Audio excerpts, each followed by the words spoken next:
This is an Alternerd reality podcast.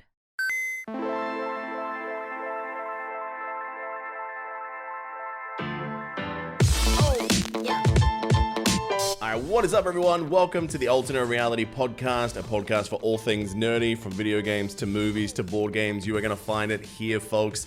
I'm your host, Chewburger84, and joining me are the Alternerd Reality legends who, surprisingly, we've never worked together with all three of us. I don't know how this hasn't happened yet, but today is the day, finally, boys. So first of all, welcome to Hebrewhammer. How are you, mate?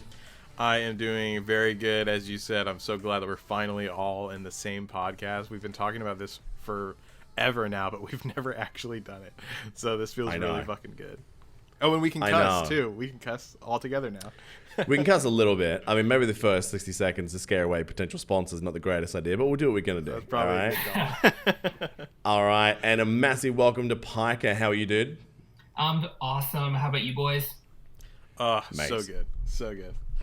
It's nice. 2020, but I mean, are we still complaining about it at this point? It feels like whining about 2020. The memes have become like a meme of themselves. Do you know what I mean? Like, it's all come full circle now.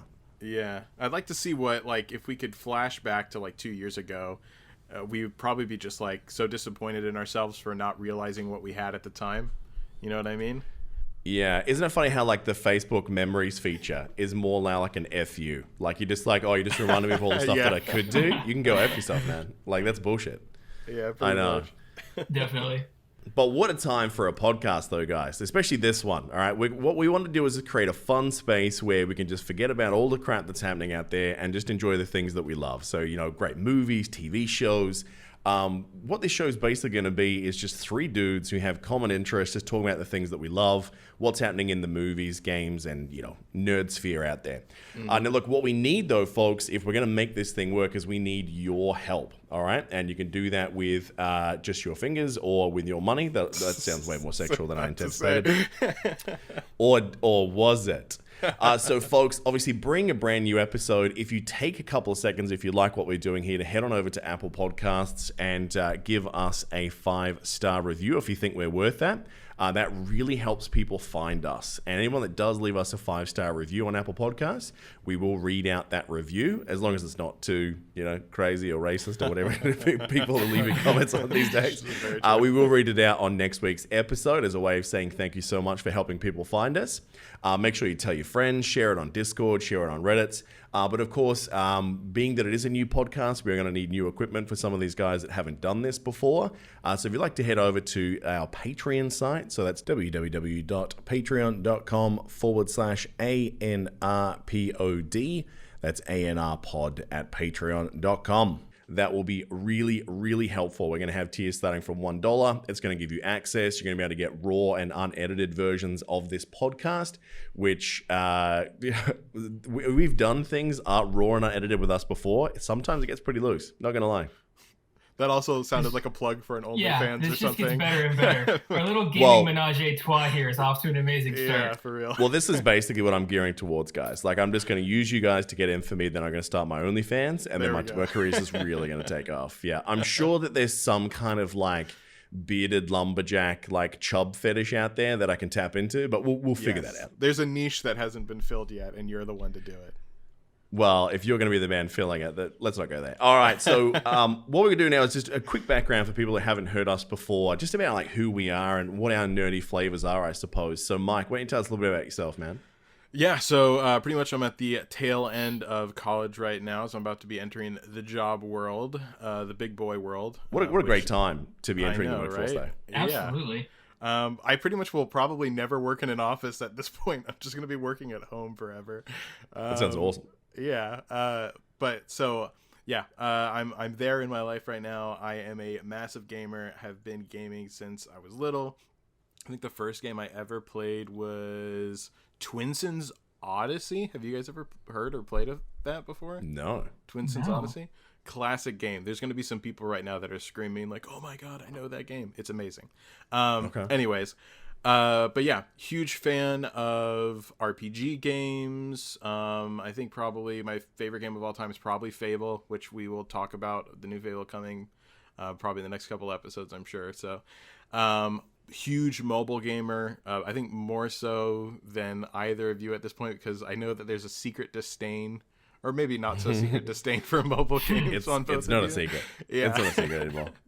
But yeah, I love to play mobile games. I download probably like 6 or 7 a week to try to play out. So yeah, that's kind of my niche. But yeah, that's kind of me. So yeah, what about you, Pika? Yeah, so I'm a professional art director and graphic designer, 34. So I miss my college days very, very much. But I'm, married. I've got 2 awesome and beautiful kids, 5 and 4 months old. So they're keeping me during this time of COVID, like teetering on the edge of insanity. So that's a good time, but I love it. Yeah. Definitely a gamer, a PC gamer from way back in the day.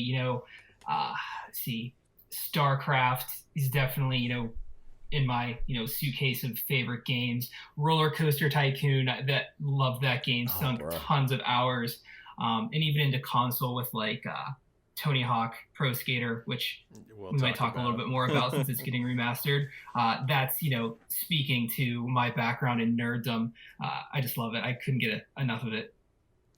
I haven't mentioned, so Roller Coaster Tycoon, I missed the boat on that because I think I was too young, but like, was that like as gigantic as I heard it was?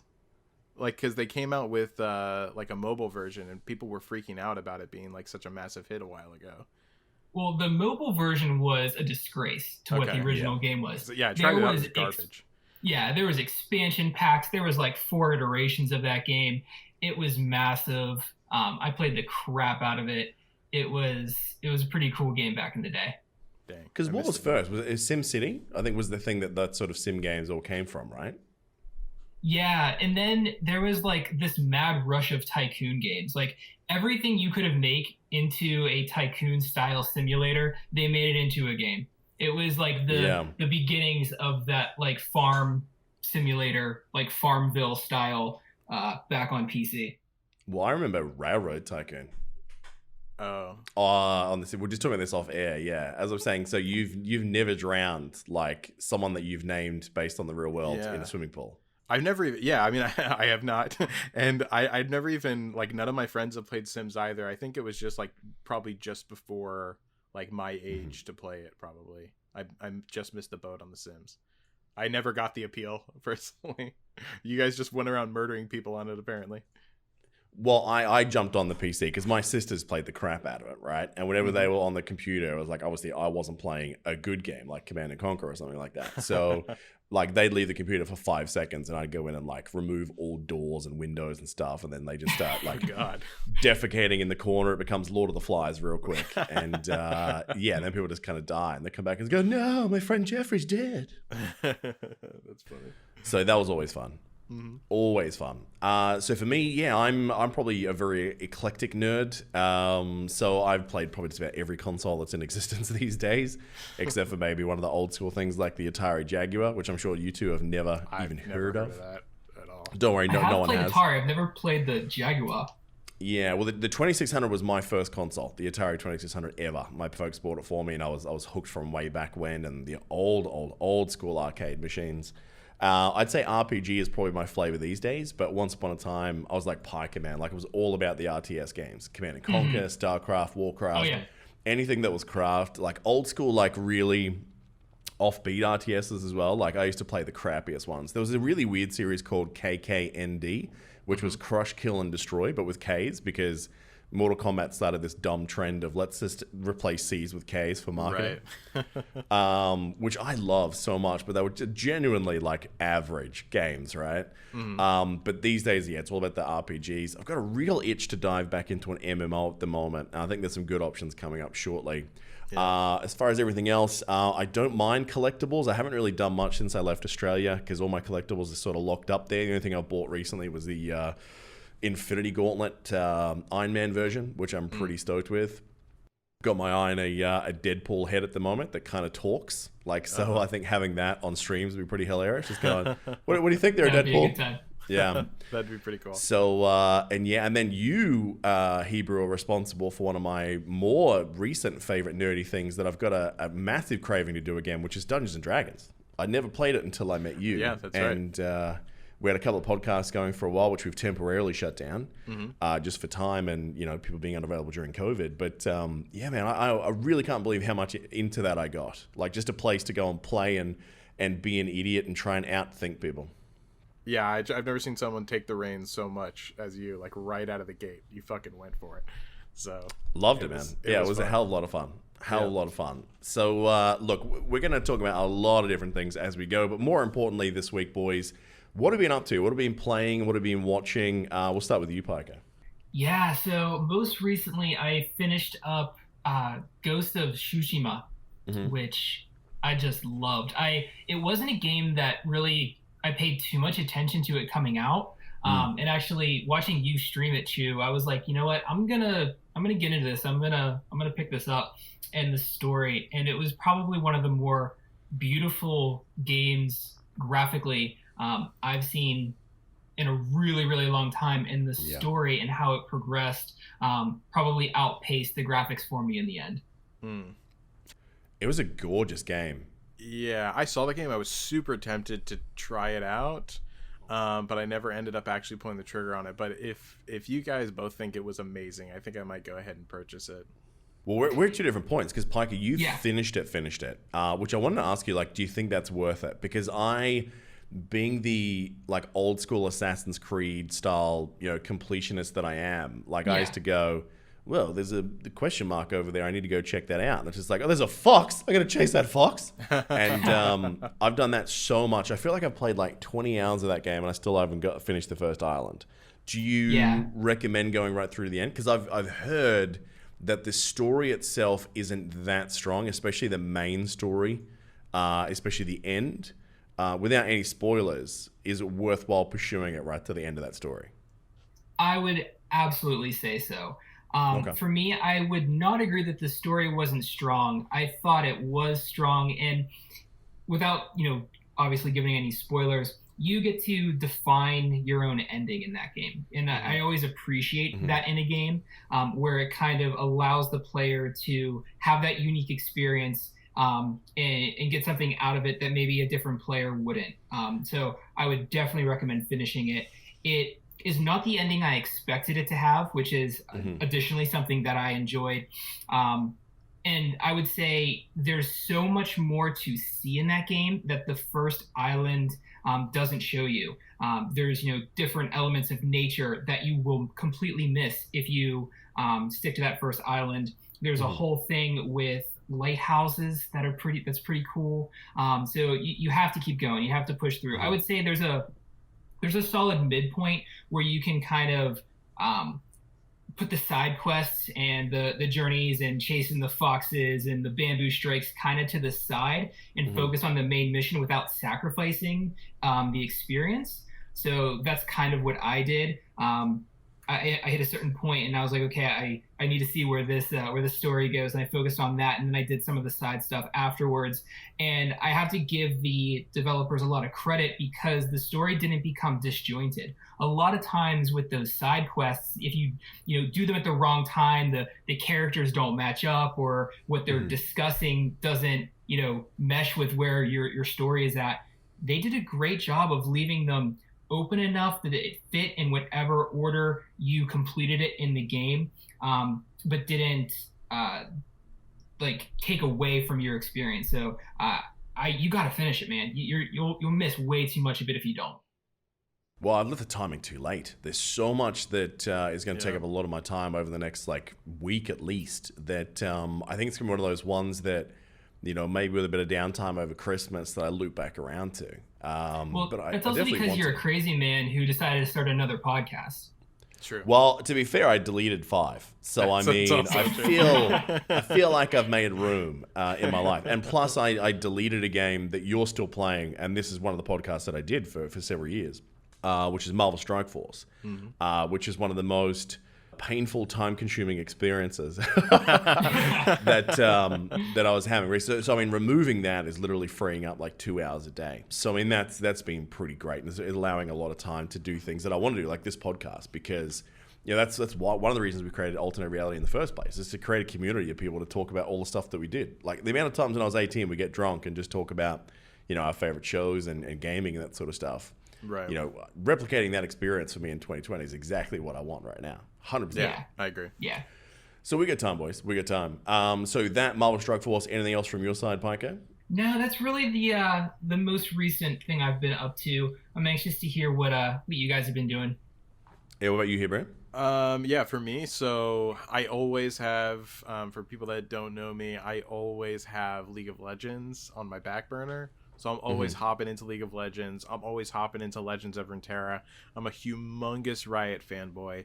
So I always have those. But just recently, we have started playing, all of us, in fact. Well, not as much you, Pika, but Realm of Champions. We've all at least dabbled in that. Chu and I went arguably too hard on it. You especially have gone too hard, Chu. He tends to do that. 100%. He does not have, he only puts his foot down on the gas pedal. He does not know how to let it go. No. Yeah, so for me, I've been doing a lot of Realm of Champions. I've been playing around with various mobile games, which I'll talk about in a little bit. But that's about it. I've been mostly keeping the window open for Avengers. So I know we're going to be talking about that in a little bit, but I've been keeping space open for that because I know that's going to dominate a large portion of the next few months. So, yeah. Oh, definitely. I mean, let's talk about Realm of Champs for a sec, because obviously we've both been playing that. So this is a game that we've been hot on for such a long time. But when you think about it, the reason why we were hot on is more desperation. We were all were missing that sort of Marvel jump in, jump out experience we've been craving. Marvel Strike Force kind of lost its way for me. Anyway, it got way too loot boxy, way too predatory. And then we knew this game was coming from Kabam, who we know from Contest of Champions and some of their other work. They make slick video games. Disney Mirrorverse is another game in beta that I think gameplay has got some catching up to do, but visually just stunning. Right. So we were following this thing for a year and had no idea what it was. And now that we're playing it, in some ways, I don't think they did either. I think that... Yeah. They've got the two different game modes. You have Arena Conquest, which is basically a 3v3 League of Legends style brawler. Every character has 3 abilities and then a basic and a heavy attack. The controls feel pretty good as far as the basics go, but certain characters, animations, and turning circles and responsiveness is a little bit sluggish. I mean, we're in the first week of technical beta. None of that is surprising. Obviously things look a little bit choppy and chunky.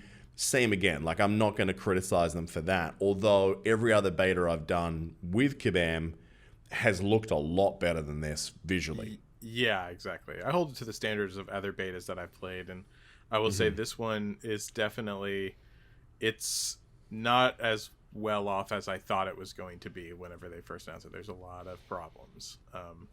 Controls are definitely clunky to me, like the ability controls, as you said, they're clunky.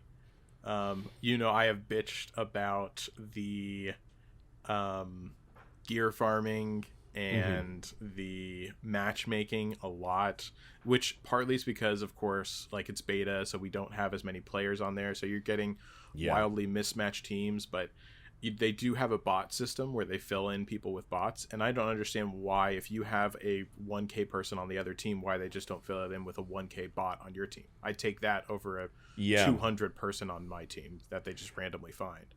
And not only that, every one of those bots has the AI of Leroy Jenkins. They are just the biggest morons in just about anything I've played. Really is, yeah. I literally posted a screenshot on their Discord last night just praising the fact that I actually pulled off a victory, because I got paired with 2 bots last night versus a 1K pre-made squad. And I was like, well, this is going to be a disaster.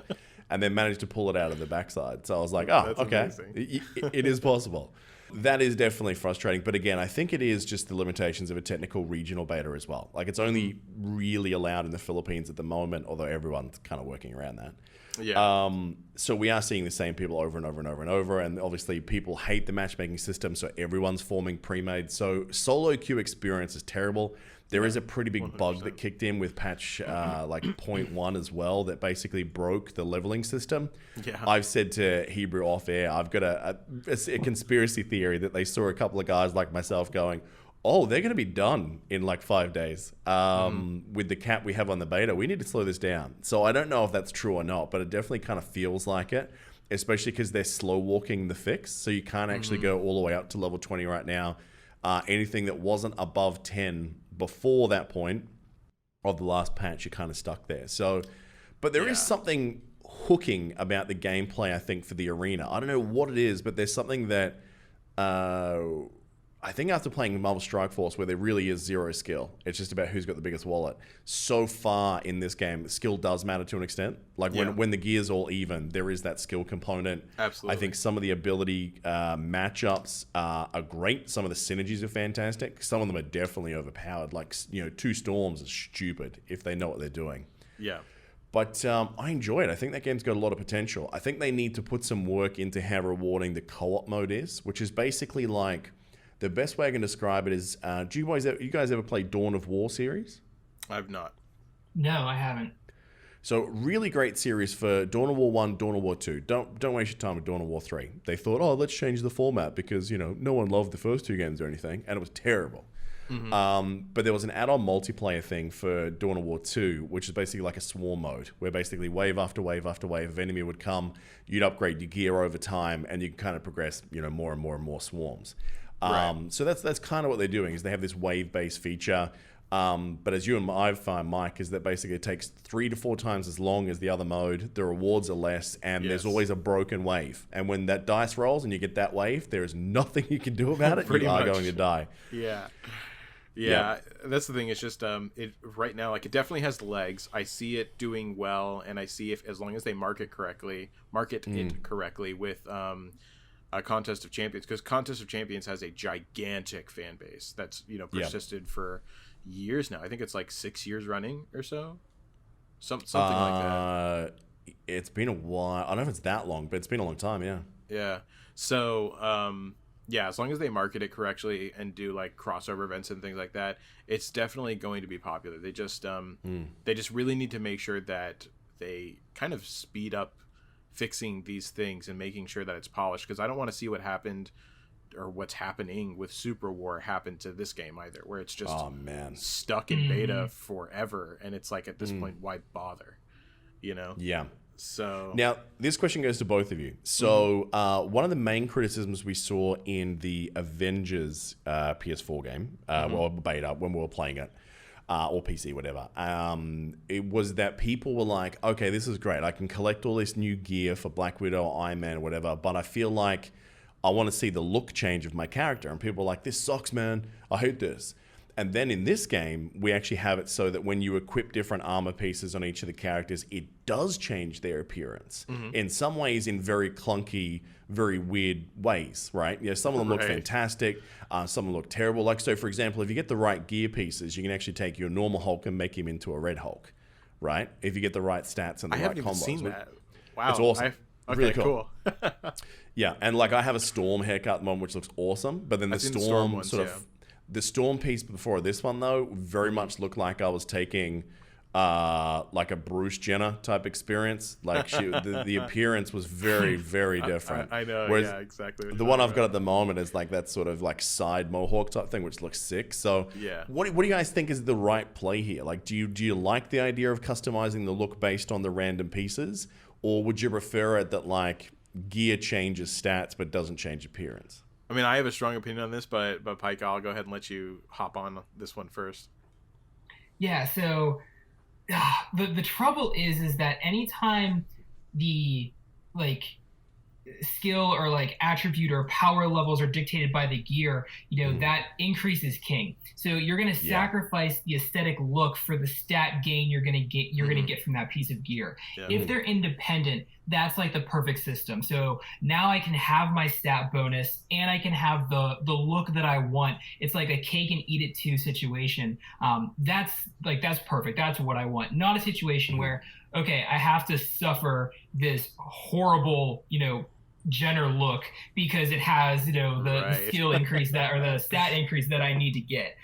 So I don't love it when they're tied together like that. You always, everybody ends up sacrificing look for the skill boost. Yeah. Well, in the leveling, I think that's true. I think in game always that kind of balances out, right? But you are right. The games have done this really well. Like the transmog system in all Blizzard games.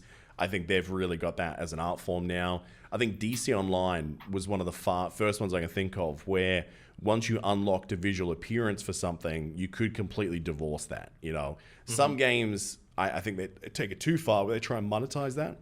And they try and have like you have to, you know, pay currency to change the look and that sort of thing. What about you, Mike? Yeah, for me, so like I actually bitched to the devs about this a little bit, but yeah, for me, I feel like the big thing that they're pushing narratively in this game is that you are a unique person in this world and that you are joining a tribe to strengthen that tribe. And I feel like that's getting really lost in the sauce because every single time whenever I join a game, everyone looks the same. And yeah, partially that's because we're in beta. But at the same time, like, I don't think that the gear is going to end up being that diverse, at least not for a while, that we're not going to see a lot of redundancies visually. And so I'm just really a fan of, like, character creation is such an easy thing to put in games now. You see it on literally every single throwaway clone that you could possibly imagine. It's not hard to do. It's practically like standard at this point, just to throw into a game. So I really thought that is like a no-brainer to have in a game that's pushing a unique like character system. So, and I know that they tried to, you know, tie the aesthetics to the gear, and I think that was a misplay for the exact reasons that you said, Pika. So for me, like, I want my own character creation system, and then I want a very like WoW type of experience with the gear where it just enhances things on top of the character that I uniquely created. So the way it feels now is just, it feels messy and jumbled, and I'm not as much of a fan of it. And I really do think that it detracts from the narrative element of the game that it was attempting to push. So, well, and I think it was a really great question, Chu, because I remember playing Realm of Champions and getting a piece of gear that I had to equip because the power was just like really good. And I'd be like, oh my god, this is so ugly. I wish I didn't have to put this stupid thing on. And then we're playing Avengers beta together and I get a piece of gear and I'm like, why didn't it change the way my character looks? That's why it's tough being a dev in 2020 because like you literally can't do the right thing because of exactly that. But yeah, so I think I love the fact that between these two games, I can get that experience in either. And I will say the thing that's been the most disappointing so far is that they're tying those really cool looking pieces to the rare gear, which A, has a very, very, very small chance of dropping even if you are purchasing. So they just switched monetization on. So you can buy gear at the moment, but it doesn't really break the game at the moment. But I am concerned about where that might go. Yeah. But the way you can get rare gear is you can only get it from crystals. So I'm in this weird point now where I think it'll be probably today, depending on how much time I dedicate to Wasteland. Today's probably the day that I max my final character. And then it's like, okay, well, I could keep playing, but why? Because until they sort of add some more stuff or fix this level bug, I could play 1,000 games, but rare gear does not drop from the end of mission rewards. Like the devs actually confirmed this yesterday. It does not drop. The only way you can get it is from crystals or crates. So crates you can purchase. I think the drop rate on rares is like, you know, the standard 0.05. In other words, save your money, folks. Right. Or basically you've got your daily crystals or milestone crystals, and your milestone crystals are kind of done. Like once you've got your character to 700 battle power, that's it. Like there's no more for now. Yeah. So that means, okay, the only way I can get progressive gear is to log in every 6 hours, get that free crystal and hope for the best. But I will say the looks on some of those pieces has been amazing. Like the weapons look sick. The stat gains on those rare pieces is ridiculous how much it jumps up. Especially the weapons. It goes from like 300 to 600. It's crazy. Yeah. But yeah, like the rare piece that I got for my Black Panther, like it's like an M'Baku headpiece, so it looks so good. So I think that the core of the game, which is the gameplay, especially for the arena, I think there's enough of that core that makes me hopeful, like you said, Hebrew, that it's got legs. I think it's got a chance. But you know, if you're looking at this and comparing it to a polished, you know, worldwide release game, you're gonna be disappointed. But I remember playing Super War real early too, man, and it felt clunkier than this and looked worse. So, I mean, that kind of thing, you know, goes up and down. I will say I think they flicked a switch for about an hour last night, because for about an hour, like it took a lot longer to load, and the game, though, looked amazing. Like, I actually see the tattoos in detail on Hulk, and I was like, what is going on? What is happening? And I kind of wish I streamed for that hour because the footage would have looked so good. But unfortunately, I missed the window. So yeah, I've got some hope for that game, man. It's probably the only only mobile game right now I'm willing to stick with for a little while. Right. Well, yeah, fair. Have you noticed how your mobile battery's holding up with it? Well, I'm playing on an iPad. So for me, it's better than Super War. Definitely better than Mirrorverse. Oh my God, Disney Mirrorverse, that thing just sucked the battery. Well, that's what this game is doing to people too. Exactly. It's just I'm not nuking surprised. batteries. Yeah. Like for such a small beta, what is that thing doing? It's got to be like cloning all of the data on your phone on the back end and like selling it to China. Yeah. I mean, I think I could play 3 games and then it's completely drained my battery. What? Yeah. Yeah. I honestly don't think that that's an exaggeration. It's hard for me to say because I'm terrible at watching my battery anyways, and I'm constantly plugging it in, but I'm pretty confident it's like 3, maybe 4 games and then I'm dead. Jesus. I'm getting like at least like 3 to 4 hours. I mean, obviously I'm not playing in those kind of windows continuously, but like minimum of that. And I'm talking like back-to-back gameplay. It would last at least that long. But that in saying that is an iPad Pro. Yeah, do you have... Last year's model. Yeah, I had an iPad for a long time, and I decided to get one for this exact reason, so that I could do like regional betas and stuff like that, and not have to worry about my phone going, which country are you in right now? It's like, I'm sorry, we don't accept pesos for this, Anything else you've been playing this week, mate? No, honestly, that's pretty much it for me. What about you? Well, a lot of my time this week went to wrapping up Marvel Strike Force, obviously, because I was playing that for 2.5 years and had the podcast, and sort of closing that community down has obviously been a very time-consuming and tearful goodbye. Very sad time. Well, I mean, I miss I'm going to miss interacting with the community on that podcast. Mm-hmm. I'm not going to miss the game, and it's amazing to me how many people have taken this step in that community of going, that's it, man, I'm out. Like, and done the Star-Lord, jumped through a portal, both fingers up, going, go fuck yourself on the way out the door, right? Yeah. And then like a week later, it's like, hey guys, looking for an alliance, I'm coming back. I mean, one of the guys that we know from another podcast, like I think he's on his 4th reinstall of Marvel Strike Force. Like they just keep coming back because these loot box games are just crack, man. They're just, hard to shake and like, be a rough low day, and you're like, oh man, I need someone to hit loot boxes, and you log back in, right? So, but for me, like the second I uninstalled it, there was only one time when my hand reached for the phone to pick it up and play it. And it wasn't because I wanted to play the game. It was because psychologically I've been so conditioned that when the clock goes to 6 o'clock, I need to log in the next hour or 2 to get the free rewards. And I was like, this is not good. This is not good. It's conditioned you.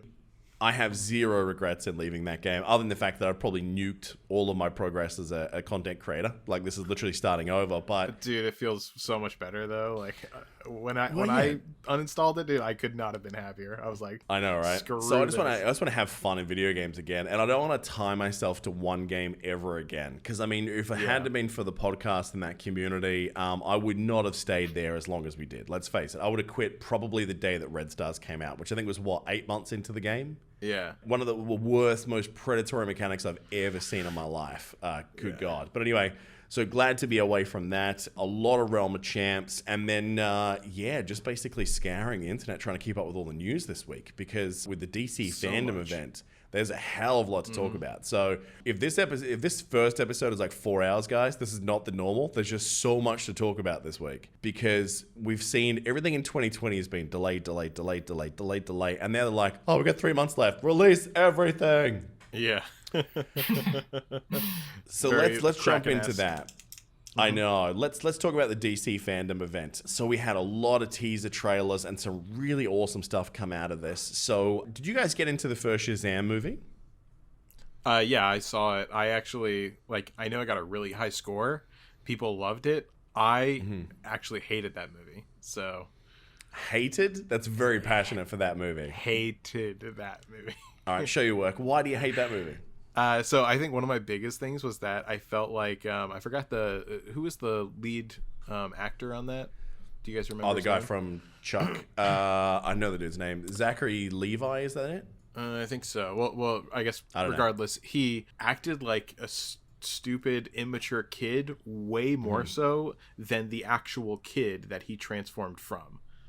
Like that kid was actually like very honestly like mature most of the time, and really kind of like he wasn't goofy at all. And then all of a sudden, whenever he switched, he was like an idiot. And so I had a really hard time getting over that. And then also I thought that the whole like power scale was entirely too broken with the fact that he could just make like, what was it, like 5 other superheroes out of himself and also stay as powerful. Because I'm like, okay, well then what's the point of ever being just Shazam again? Why not just roll around with your crew forever now? Like, there should never be a Shazam movie where it's just him from now on. Well, I think that's kind of the point. I think they are going to have that sort of dynamic. We don't really know. But the fact that they named what their sequel is going to be now at the fandom event, which is Fury of the Gods, I think they are leaning into that. Because obviously, you know, all the old gods, so to speak, being gone, like Black Adam and you know, those sort of things, or the original gods gone. I think they're sort of replacing them as like the pantheon, kind of like the new gods, if you will. So... I didn't hate that part of it. I thought it was surprising to introduce, you know, the new squad in his first outing of his origin story. Exactly. I thought that was a weird move, but not to the point that I hate it. But then again, you've shown you can't be trusted because you don't like Paul Bettany as Vision either. So oh no, it's not that I don't like it. I absolutely hate his Vision. So yeah. Oh my god, you have to put the stinge on there. I mean, the part that I agree with you about Vision is that if you look at all the Marvel movies, right, he is the one that just basically every scene that he was in, he was just getting his butt kicked. Yeah, he's an absolute loser in every especially scene. Avengers. Oh my god, in Infinity War, like how many times did he get messed up towards the end? He did nothing productive in Infinity War. Black Widow did like 10 times more than him, and she's practically useless. So, oh wow. Here we go. Let's not go down this rabbit hole again. But yeah. So sticking with that same theme as well, we had a preview of Black Adam, which we've known forever that it's going to be The Rock. Yes. Which I think looks the part. Like I think he's the perfect look casting. I just hope that like he doesn't go that serious kind of acting in that kind of fantasy realm, which Black Adam, you can kind of lean into that in the way that he did way back with Scorpion King, because it kind of feels in that space. Oh, that was such an awful movie. I know. Did you watch that? I secretly like that trailer? Of course you do. That makes complete sense. You don't like Vision and Shazam, but you like the Scorpion King? I am not surprised at all. I honestly think it was based on nostalgia. I was so young whenever I saw it, but I did really like it. But I was super young, and I've never seen it again since, and I don't plan on it. So yeah. So join us next week, guys. We're going to be having a new third host on the show. Yeah. What did you think of that mini trailer they brought out for it, Pika? I thought it was good. I mean, I'll be honest. Most of the DC movies I really haven't got into. I'm really going to try with this new lineup that they're pitching, and I liked the Black Adam trailer the most of kind of all the ones that I saw. It's kind of like, let me see something I haven't seen before and do it better. You know, do it better than somebody else has done it if you're going to rip something else off too. So I'm cautiously optimistic, but like The Rock is the one dude who looks bigger in real life than he does as a superhero. True. Like I think him, like his physical stature is like larger in real life than him as a superhero. You can only say that about one person, and that is The Rock. I can't wait to see what he looks like in a costume. Do you know what I mean? Like, is it going to break for us permanently, like, what someone actually... He's probably one of the first guys in a long time where they won't even touch the suit. Like, he might just be wearing spandex. Whereas, like... Did you guys ever see Conan O'Brien at Comic-Con, where he had, like, one of the superhero costumes made for himself? Yeah. And he had, like, the hair, like plasticized and you're just like, oh my god, he looks jacked, but it looks legit. Do you know what I mean? Like, and then all my illusions were shattered of all these guys, you know... Because I remember hearing a couple of people talking about like what it was like filming on superhero movies. And one of them was saying that like the Marvel guys, they're all genuinely jacked, right? Because they're all like, working out. Oh, sorry, it was DC. I think it might have been DC. Like they're all jacked. Like you have like, the guy who played Superman and Aquaman, like just ripped. Whereas I heard that like some of the suits, let's say, in the Marvel universe were doing most of the work. Yeah, I would say so. Like some of them, they also just don't care about them being a little like, flubby now. I mean, what's his face? Star-Lord. I forgot what his... Chris Pratt. Yeah, Chris Pratt. Thank you. Like they make jokes about it all the time, so they kind of lean into it now. But like, he's no longer like in that great shape that he was the first Guardians of the Galaxy and stuff. So. Oh, is that right? Like, see, that's the thing though. I always remember that like before that, he was that dude in Parks and Rec. Yeah. Absolutely. Yeah. Like where his whole shtick was being like the grossest man alive. Yeah. You don't pay attention to how like all the men's bodies whenever you are watching the Marvel movies, because that's all I do. No, there is distractions for sure. But yeah, so I mean, for me, I think they're. I mean, Chris Hemsworth, he's always super jacked, and he's That's an constantly with his exception. shirt off. Yeah, that guy's just a rig, man. Yeah. Yeah, for real. Speaking of rigs, the new Aquaman movie is coming in 2022. So that's a thing. Now, they also had some artwork revealed for the Flash movie, which sounds like we're going to see a version of Flashpoint, which I'm always excited by, because anything that has, you know, alternate realities or different timelines is pretty great. Now, the thing that I am probably going to have to consult a physician, because I'm still hard days later, is the clip or one of the images looks like Keaton's Batman, as in Michael Keaton's Batman. What? Now, what's exciting about this is there has been a few leaks, and I want this to be true more than anything right now, is that Keaton has been talking to DC about a possibility of him featuring somewhere as Batman again, as that Batman. Yeah, it's like a timeline thing. Yeah, or alternate universe. Yeah. So there's been two things that I've heard. One is that like he'll either change the timeline or he might actually bump into another reality, in which case, yeah, he just interacts with that Batman. Another version of this I've heard is not necessarily in the Flash, is that we may actually see a Batman Beyond, where you have like Keaton as the original like old and grizzled Batman, like sort of playing the mentor role to the newer Batman, like the comic book and TV run. Right. Which either of those options, I'm 3,000% sold. And I didn't realize I wanted it until I heard it, but now that I have, if they don't do it, yeah, I'm gonna be disappointed. Missed opportunity if they don't, because that sounds amazing. Oh my god! Like I've never been a Lego guy, so I know this sounds like a tangent because it is. But I was in a store the other day, and they had the 1980 Batman movie as a brand new Lego, and I cannot stress this enough. It is one of the coolest Lego pieces I've seen in my lifetime. That if it wasn't so ridiculously expensive, I would have bought it on the spot. Wow, I wouldn't blame you. That's pretty sick. Well, yeah. And as the father of a 5-year-old, I can tell you a significant portion of my world each day revolves around Lego in every single way you can imagine.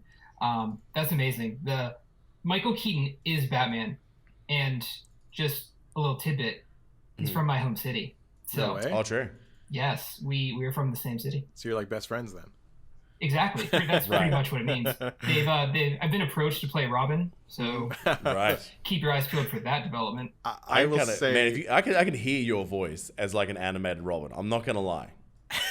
See, I could have done without that. You know, just I was feeling good, and then And you then just that No, happens. I'm not saying it's a bad thing. I'm just saying that like if you slightly change the pitch of your voice, you're there. Like you almost sound like a Robin.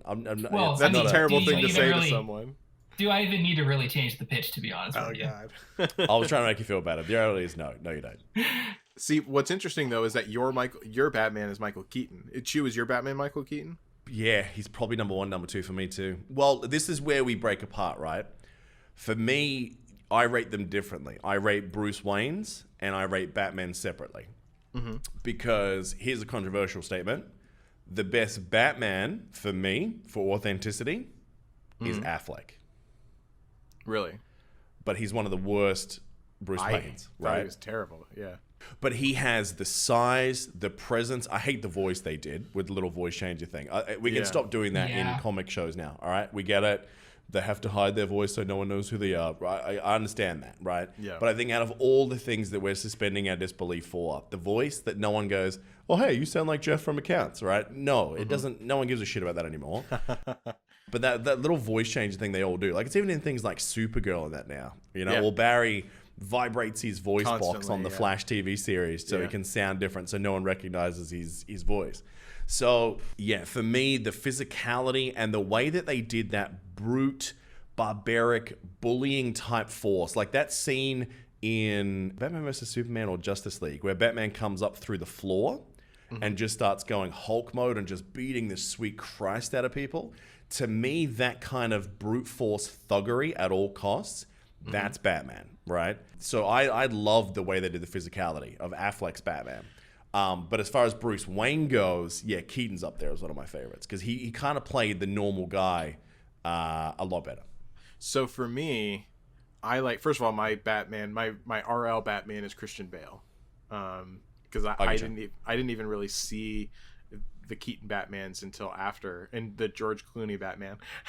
Oh God, no, we don't talk about that. We don't. Yeah, until we can talk about Arnold Schwarzenegger as much as you want from the Batman series, but we don't talk about Clooney. You need to chill. I'm gonna take the heart of Gotham and watch it freeze in my hands. You're so good at so good, so Oh my good. God. I cannot tell you how many times I've watched those scenes of Schwarzenegger because they're so goddamn terrible that they loop all the way around to being awesome again. Yeah. That's right. I agree with that. Yeah. It's time to wholeheartedly. kick eyes. Oh, it's so cheese. I love it. But what I was gonna say is that, like, I did watch some of the Batman show. I think it was actually Batman Beyond, because it was older Batman teaching the younger Nightwing. I think it was, it was Nightwing, right? That he was teaching. Dick Grayson. I don't know who it is in Batman Beyond. I've actually watched much of that series. Well, it was that, but he was very calm and centered for the most part. And I suppose maybe that's to do with his age, but like I didn't get the resonance of Ben Affleck as him, because for the exact reason I thought he was too thuggish as Batman from what I related him to in my mind. So so I for some reason I can't get behind Ben Affleck. This new guy, what's his face? I can't get behind. Yeah, I can't get behind that one either. See, I haven't seen a lot of his other movies. So for me, and I told you guys a story off You saw Twilight. The only frame point I have for this guy is Twilight, right? So when I heard that, like, I did the very internet nerd thing of going, no, this is going to be terrible. You've made the worst mistake ever. But, like, you know, with every Doctor Who they've introduced, it's been the same thing, right? It's like, okay, I get it now, right? Yeah. So, I mean, this trailer, I like the darker, grittier take. I like the fact that they're bringing the Riddler in. Although it sounds like they're making him very much like the Jigsaw Killer. Like they're kind of going that route, which has been done with the Joker before. The Riddler in those sort of things before. But I think old mate's going to play the crap out of Bruce Wayne, the detective. I really do think that. He just seeing looks him too in the suit emo and fragile. I know. I just can't get it. I just don't get it. Which, I mean, you could kind of see like a Bruce Wayne who had his parents shot in front of him. Like, I could see that kid getting into Evanescence and, like, you know, going through an emo phase. But, like, seeing it on screen, I don't know. I mean, we'll have to wait and see with that movie. That's where I'm kind of at. What about you, Piker? Where are you at on the patents? The Patman. Let's patent that right now. He is the Patman. That's good. I mean, I don't know. I don't get. Here's where it breaks down for me. You're taking an actor whose like primary following is teenage girls who enjoy like bad romance novels, and you're casting him in the most dude-centric superhero IP movie in history. Yeah. It's not a fit. Like, I don't understand it. I don't get it. It doesn't feel.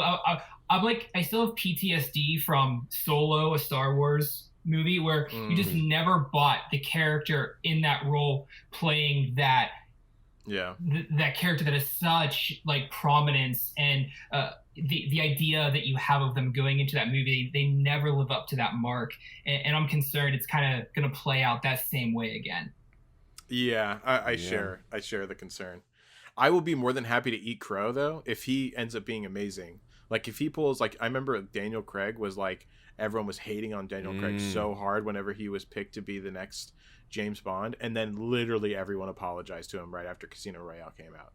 And so I'm more than happy to be doing that if he blows it out of the park. But I just, with the run that DC's had recently with creating kind of shit movies, it just doesn't, like, I don't think they have the decision-making skills to rightfully pick this guy as Batman and make me believe it, is all. Yeah, I think Momoa has been one of the greatest sort of like casting pivots they made 100%. for Aquaman. Like, to put that guy in, like, we're just going to make him like a, you know, Samoan Superman. I think awesome. Like, I really love what they've done with that character. Like, because it took Aquaman as being the butt of every joke on planet Earth. And it's like, you're going to tell that guy that he's crap because he talks to fishes? Good luck to you. You know what I mean? Like, yeah, right. That guy's just a badass. Yeah, him and Wonder Woman, Gal Gadot. those two. But another casting. great example, like, because with her, everyone lost their mind going, this doesn't look like her. And, like, obviously all the 12-year-olds were like, where are the boobs? You know, even she talked about that on a lot of the, like, late night shows that she did. It's like, you know, people have been saying, like, you know, I don't have the boobs. That's my Gal Gadot. I didn't realize I had one until now. I'm erect, so it's fine. She's really good. Like, that Wonder Woman, I remember going in to see it thinking, oh, man, I'm just ticking a comic book box here. But that's like that scene where she walked down onto the battlefield during the like World War One. I got genuine goosebumps. Like, I think most of that movie up until the last half hour was pretty great. The last half hour was effing terrible, totally. And the villain sucked so badly. Yeah, with Ares, terrible casting. Like, again, so many of their decisions at DC comes down to, like, it sucks out of the gate because of the casting, right? And now we don't know if Ezra Miller's still going to be Flash because he keeps punching people. So wait, what? He's punching people? There's footage of him, like, in, I don't know if it's a nightclub or something in Europe, where, like, I don't know if a woman says something to him or actually, like, touched him or something, but he lost it and like choked her. And apparently it's not the first time he's done that. So he may be in his cancel phase at the moment. We don't know. So, I honestly love the character. I watched the Flash series, and I love him as the Flash. I think he's absolutely great as the Flash. I wish that they would have picked him to be the movie Flash. Oh, no, I'm talking about the movie Flash. So he's the one that chokes someone, not Grant Gustin. I don't think he could choke a human being out. He seems like he's too I was gonna say. Yeah. No. That's what I mean. Like, I want Grant Gustin to be the real Flash instead of Ezra. So I'd be up for it. Yeah. And that's like they need to bring Old Mate from Daredevil series to a movie as well. Like he was amazing. What's his name? Dude, that needs to, and the Punisher as well. If they don't end up in the movie role versions, I'm gonna riot, man. For real. Yeah, I don't know why they have such disdain from keeping, like, they want to keep them separated. I feel like there should be the crossover, but there is talk that both of those have been in talks with Marvel, that if they do bring either like a new TV series or that those two might actually make the cut. It's gonna be like Ryan Reynolds, that he's one of the ones that, you know, actually is surviving, but he's going to be playing, like, obviously a different version of that same character. Right. But out of all the ones that cross over, he's the only one that's going to be aware of it, which is pretty great. Yeah. But you raise a good point. Like, think about where those two universes kind of diverge. Think about all of the amazing casting the MCU has had and all of the horrible casting that the DC universe has had. Yeah. Like, look at Dave Bautista as Drax. Yeah. Like, you see a lot of the wrestlers come out and you go, oh, God, this is going to be terrible, you know? And then, like, he is hilarious as Drax. Like, unbelievably hilarious. I don't know if it's true, but I heard that Wire's Gamora was ad-libbed. Really? I believe it. Yeah. I mean, I don't know if it's true, but I have read that on the internet. So, I mean, I guess if it's on the internet, it's got to be true. It's got to be true, yeah. Fact. But looping back to Gal Gadot, because I could spend all day talking about that young lady. Wonder Woman 84, we got a much more expanded look at that. We got to see Kristen Wiig as Cheetah. Being such a comedic background, I didn't know what to think when they cast her. I'm really looking forward to this. That gold armor in the last probably 5 seconds of the trailer, dude, I can't wait to see that scene.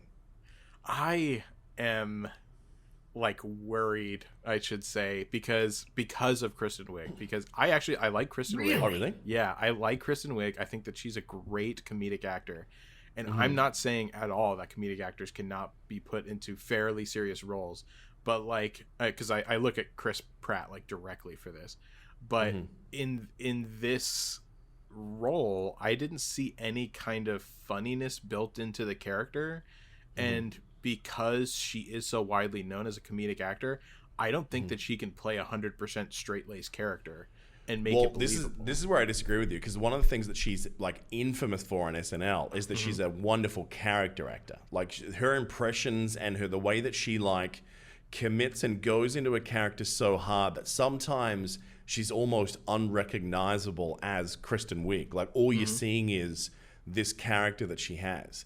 So that, for me, she kind of feels like she's got the capacity to kind of be a Johnny Depp style actor, where she can kind of morph into sort of anything specific. So no, I'm actually quite excited. I think she might have chops. What do you think, Pika? She looks like the 80s to me. Like, she's the perfect character for this Wonder Woman, 84. Like, puts you right in that time period. You tease that hair. I mean, it's gonna happen. Sure. I really, watching that trailer, I was probably most excited about her character and seeing what she does with it. I think that's really interesting. I be honest, I don't understand how the boyfriend is back in the time travel. Like, why? Like, we had to bring him to the sequel. His contract dictated it or something. Like, God, like, it's okay that people heaven die. Forbid, like, well, and yeah, I mean, and heaven forbid, like, Gal carries that franchise herself. We have to, bring the supporting man into it. Right? That's the I really hate the fact that like movies just can't get over killing characters. Like, it's okay. In fact, it adds depth to characters, I think. And so like this, like, oh well, people liked him a lot, so we'll just find a way to bring him back. I'm just like, oh guys, get over it. So yeah, and Gal can absolutely 100% carry this movie all by herself on her She don't need amazing, no man. Gorgeous shoulders. Well, that's the thing about like the role that he played as well, Chris Pine. Like he was just there to be like the guy to sort of go, but this is crazy. Like this is an island full of super. This is he's the kind of that guy. And then from the trailer, he looks like he's that guy again. It's just like, what, parachute pants? What? He's that guy. To kind of be the straight, this is weird. Why is this all happening? Like, I don't know why they needed that anchor again for this second one, because we all know who she is. But I will say there was something really interesting about the trailer, because I was watching it in high def the other day, that like the coloring of it, they seem to really, really, I don't know whether they're trying to like provide like a nostalgic that, the 80s were brighter or something, but like everything about that, the way it was cut and edited, it looks so bright. Like all the colors, like the reds of her boots and things like that really popped, and like they sort of made the world a little bit, grayer. I don't know what it was about the way they did that, but it just really jumped off the page, which I kind of like. So, man, I'm quite excited about that. Yeah, I forgot there's an actual term that it's becoming super popular now. I think it's called color dashing or something like that, or color dotting. Right. But it is like a visual effect that has been picking up recently to make all these colors really pop. It's like the opposite of the Snyder effect, where he goes really dark with everything. Yeah, everything must be dark, and someone must ride something like a surfboard. They're like the only two conditions that Snyder has in every movie that he does. Exactly. So yeah, like that is a thing, and it looks really good. I agree with you. It looks really, really nice. Yeah. Coming from like my art background, I notice and pick up on things like that constantly, and that the visual elements like that control so much and determine if you believe the story. If like you can hear all the dialogue, you can kind of see the plot lines and what's happening. But if your eyes tell you that what you're seeing doesn't match up, that it's a lie, you lose all, believability in what the movie is trying to convey to you. So nailing that visual and that, color grading, that artistic component, it's key. And it looks like they've really done a great job with that. Oh man, I think you're spot on. Like, I mean, I could summarize all of that in 3 words: Henry Cavill's mustache. Right, that whole like editing out his mustache through all of the Whedon cut, oh my god, it's terrible. And like the whole time you're just staring at his face just going, something's wrong here. Like I can't tell what it is, but something's really wrong.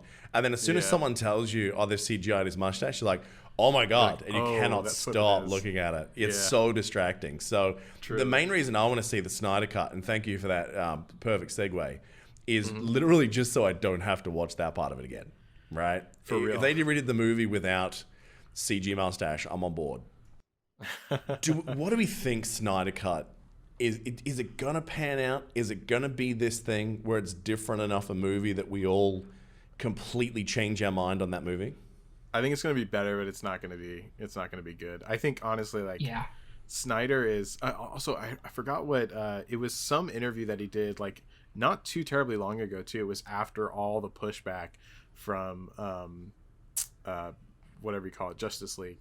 And he was basically just like making fun of fans for making fun of him. It was really bad, especially since like the fans were right. Like it was just a crap movie. Yeah, it's like I do think that there was probably some key things just because he did made it incredibly long that they did take out, and it will add a little bit more context, but the whole thing was just some mess, and I don't think like there's enough context in the world to make that become magically a good story. So, and the way they are leaning more into the dark side stuff. which is kind of cool. Like, it fine. sounds like they're setting a lot of that more up, which I think they probably needed to do more of. Because Steppenwolf was a pretty terrible bad guy in that. I do love the journey that Snyder's been on. Like, he was so kind of, obviously it was a personal tragedy that pulled him off the movie in the first place, which obviously you don't wish that on anyone. And he was very humble and like thanked everyone for helping him get through. But of course now we're hearing, you know, the guy that played Cyborg is saying that, you know, the guy that stepped in was a piece of crap and they treated him badly. Mm-hmm. And then the way that Zack Snyder's kind of evolved from being humble and thanking everyone to just going, no, man, your movie's a piece of crap. You ruined mine, you know, and now it's just like mine's better. And like just driving that into overdrive because he won a massive battle. Like to inject what are they saying? It's like 25 to 30 million bucks to do his version. Yeah. Crazy money. And all to go onto a streaming service. Yeah, exactly. I think he just wants to redeem his name more so than anything else because, you know, like people are pushing it on him for the blame. But honestly, like, I mean, I don't think that his movies that he's done even before this one, like, and before the shit happenings of his life with it was his daughter, right? It was his daughter. That was terrible. But yeah, like, it was, he just hasn't been doing it for me recently. But yeah, I just don't think it'll do it. I think that they do need to keep pushing into the dark side of things because, like, that's going to be more of the differential between the Marvel universe. Marvel doesn't go too dark, especially now. It's becoming even more comedic than ever, I think. And so I think that they definitely need to be leaning into that side. But yeah, we'll have to What do you think of the choices for the trailer, Pika? Like, from an art perspective, can I just put in my 2 cents and say I hated that version of Hallelujah? Yeah, it wasn't my favorite either. It was funny. Listen to you guys talk about it. I have a unique sort of perspective on it because I've art directed photo shoots, and what it like takes me back to is I've been on a shoot, and like I'm working with the photographer, I'm working with the models, and we'll get like this horrible picture. Like the model has their fly down, or like they blinked. It's just awful, and the client's literally next to me going, "Well, you can just fix that in post. Just we're good. Moving on. Fix that in post." And like thinking about like the Snyder Cut. There are some things you just can't fix in post. Like, if you didn't capture it, if the writing wasn't there, if you didn't get it, like, there is no amount of post in the world that you can possibly do to shine that shit into something that sparkles. Exactly, yeah. It's very true. Now, I didn't think I'd save this one for last because of, obviously, the first movie. But the thing that I was the most excited by out of all the like TV and movie announcements from fandom is the Suicide Squad 2 behind-the-scenes teaser. Did you guys watch this? Yes, I did. Oh, my God. I mean, I love James Gunn. In the sense, like, you know, Guardians of the Galaxy was a movie that had every right to fail because no one knew what it was outside of the comic sphere. You know, there was a tree, a raccoon, the guy that was in Parks and Rec, that was all we knew, right? Yeah. And then all of a sudden it was, as far as I'm concerned, it had the feel of the first Star Wars. I love that movie so much, the first Guardians. Yes. So to put him in charge of the Suicide Squad, and I think I know what he's got in mind, and because of that, I'm so in love with the idea of this. And the goddamn cast. Can we take a second to talk about this? We got Margot Robbie's back again, so I'm already in. Right, Margot Robbie. I mean, Australian fierce. Taika Waititi's in it. Yes. Right. Joel Kinnaman's back as Rick Flag. Idris Elba is on board as Bloodsport. Yeah. Alice Braga, Pete Davidson, Jai Courtney's back at Captain Boomerang. Nathan Fillion, which is one of my favorite all-time guys, obviously for Firefly. Yep. Michael Rooker, obviously the guy who played Yondu, is back again. Viola Davis back as Waller. John Cena. Sean Gunn, Peter Capaldi, who is like obviously a very great Scottish actor, one of the doctors for Doctor Who at one stage. Do you guys know who Flula Borg is? No. I'm pretty sure I've been like one of the people that has been trying to build this guy's career. I find this guy hilarious. I'm going to send you a clip. Are you stalking him? Yes, absolutely. You know him. He's been in little part things. He's a German comedian. He's absolutely hilarious. And as soon as I heard him cast in Suicide Squad, I'm like, perfect. If there's a movie that guy should be in, it's Suicide Squad for that kind of tone. So they've got this massive, massive cast. They're going to have like, you know, characters like King Shark being in there, which is amazing because it's, you know, but it sounds like the idea of this is going to be a massive cast at the start. They're describing it as like one of those sort of war type movies almost with the way it's set up. But I think a lot of these people are going to die. I think we're going to see a lot of, you know, Brad Pitt in Deadpool 2 type cameos where people are like in there for a millisecond before they get murdered. I'm assuming in a pretty spectacular way, right? So I think the tagline's something like "Don't get attached" or something like that. And assuming it basically saying a lot of these people are going to die. Because in Suicide Squad, it was only what, 1 or 2 of them didn't make it, I think. Yeah, exactly.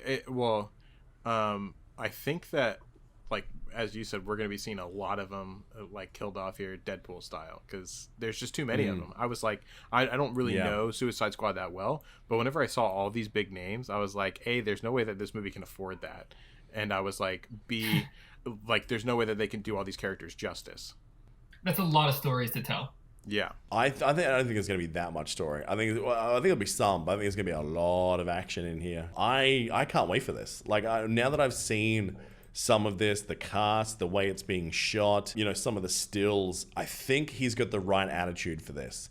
Is that you've got a bunch of supervillains who do not give a fuck, and if you lean into that, if you really lean into that, it can be just one of the most fun things about it. So, yeah, man, I'm really excited about where this is potentially going. Did you watch the first one, Pika? Yes, I did. I definitely agree with you. And I think he's the right director and writer for that movie. I mean, if it was any other writer-director, I would be seriously concerned. But what he did with Guardians, I mean, he just garners so much trust in, you know, his vision and what he's going to do with those characters. That's probably the DC movie I'm most optimistic about. Yeah, me too at the moment, actually. I think that's 100%, like, out of everything that came out. And then obviously that led into the gaming news from DC. So we actually had at DC Fandom, we had 2 new trailers out for their new games as well. So we got Warner Brothers Media is bringing out Gotham Knights, which the storyline of this looks to be that Bruce Wayne has basically released the classic, "If you're watching this, I'm dead," you know? Right. Yeah. So, and then it's basically the Gotham Knights taking over. So it looks like we've got the latest Robin, we have Red Hood, we have Nightwing, and we have Batwoman. And not only did the cinematic trailer make me go, this is actually a great idea, especially because they're doing the Court of Owls storyline, which is awesome. But did you guys watch the gameplay video? Yeah. Bro, like, you can tell this is next gen. Oh, right? yeah, for It sure. looks so fucking good. It looks so good. Like, the way the combat rolls, how slick the abilities are. Like, for me, like, because we spent a fair bit of time between the 3 of us in the beta for Avengers, part of me is kind of looking at that game going, they kind of look like they've done it potentially better than the Avengers game. Yeah, that's what I was thinking too. My mind went right to that same spot, and I was like, this looks better though. So, because tell me there's not going to be 4-player multiplayer in that game with those characters. Yeah, 100%. Yeah. Right? I don't know. I disagree a little bit. So I was watching kind of the character cadence of how they walked and the sort of the motion gravity on the capes. And I was like, please tell me they're going to touch this up before this goes I want to live. remind you, that's a pre-alpha build that you're watching. I understand. Like, we just played the open beta. 100%. Like, that game that we just saw, that's how it looks. That game has like another year to 2 years in development before it comes out. So I'm not worried about that. The fact that it looks that good now, and look, I know that, God, how many times have we watched a Microsoft presentation where they go, look at how amazing this game is and the scope of this and blah, blah, blah. And then it comes out and, like, you know, it's got the graphics of Candy Crush. And you're like, what happened, bro? Yeah.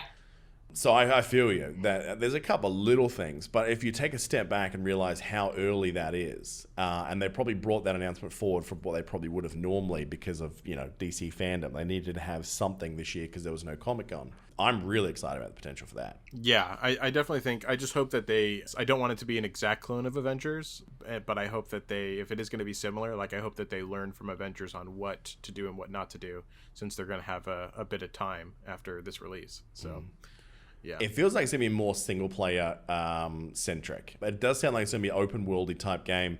The one thing they did say in the video for the gameplay, which I kind of like the idea of, is, you know how in a lot of games in open world, like, you know, you've done 1,000 side quests and they eventually go, yeah, I might go back and do that main story now. And then you basically go and just, like, you know, one finger flick a boss and it's poof, dead because you're so overpowered, overloaded the content.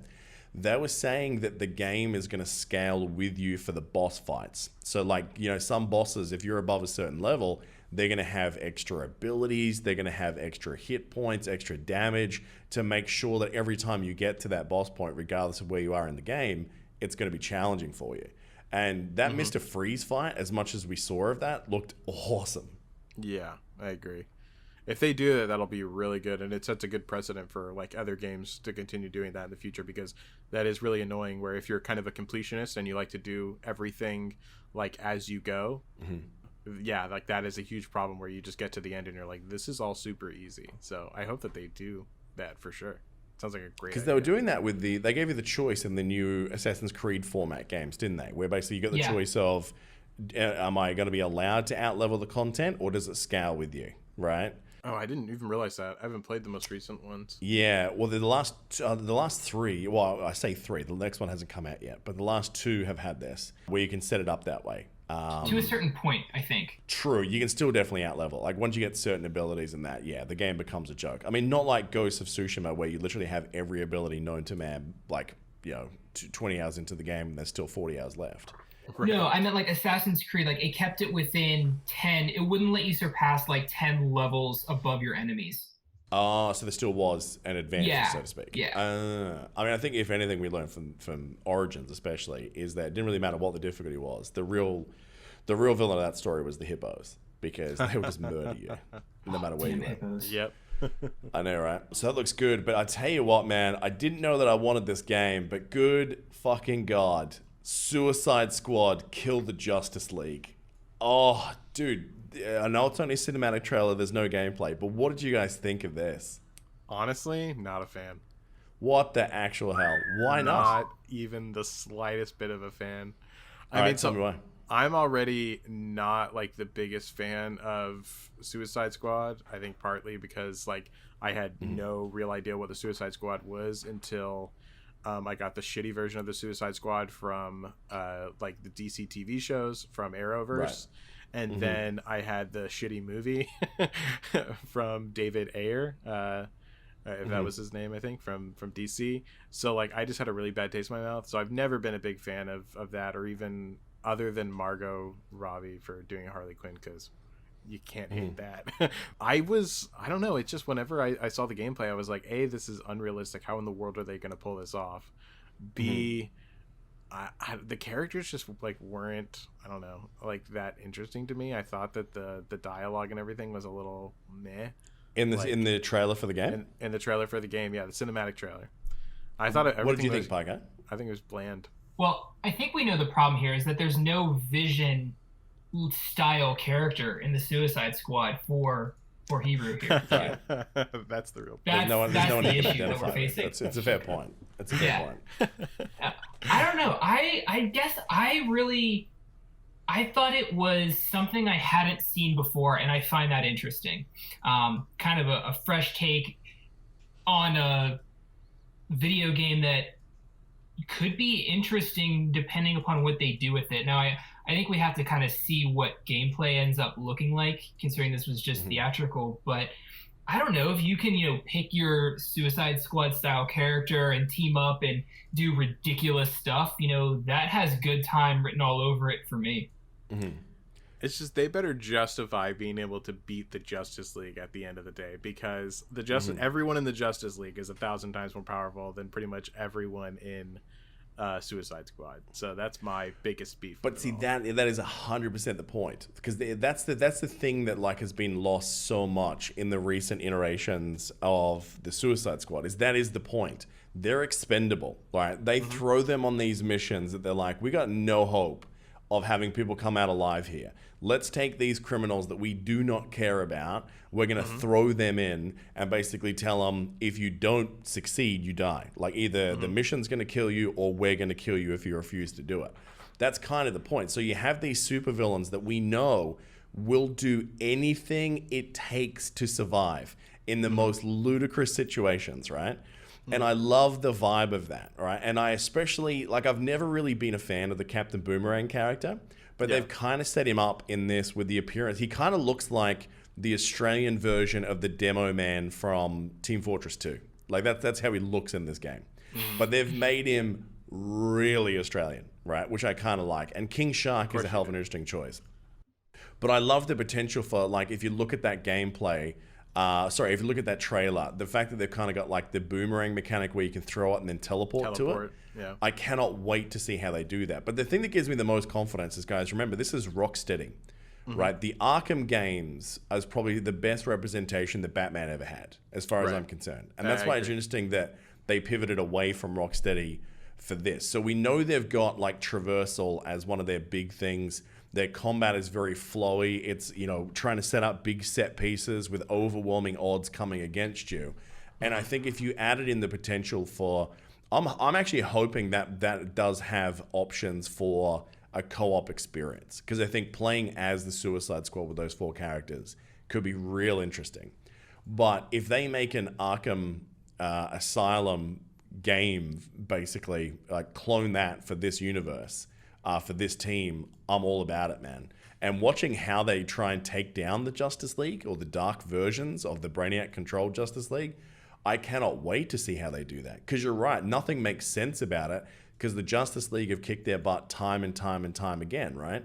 So I'm looking forward to seeing it. Like, you know, do you have to go on some mission where Captain Boomerang has to craft a kryptonite boomerang? I don't know. But that sort of stuff has the potential to be not only awesome, but hilarious. And I think that's the thing I want the most, is that vibe and that tone. Yeah, well, that's the thing. Like, as long as they can actually justify it to me as to how they win, like, I don't care, like, how they end up doing it. Like, they could go totally outrageous with it, but as long as it's like, okay, this makes sense. Not like you all of a sudden they just get like a watered down version of the Justice League to go against. I want like consistent powered Justice League versus Suicide Squad, and I want a believable reason of how they pull it off. That's what I care about. Well, so you get a couple of things they could do, right? That's good. Yeah.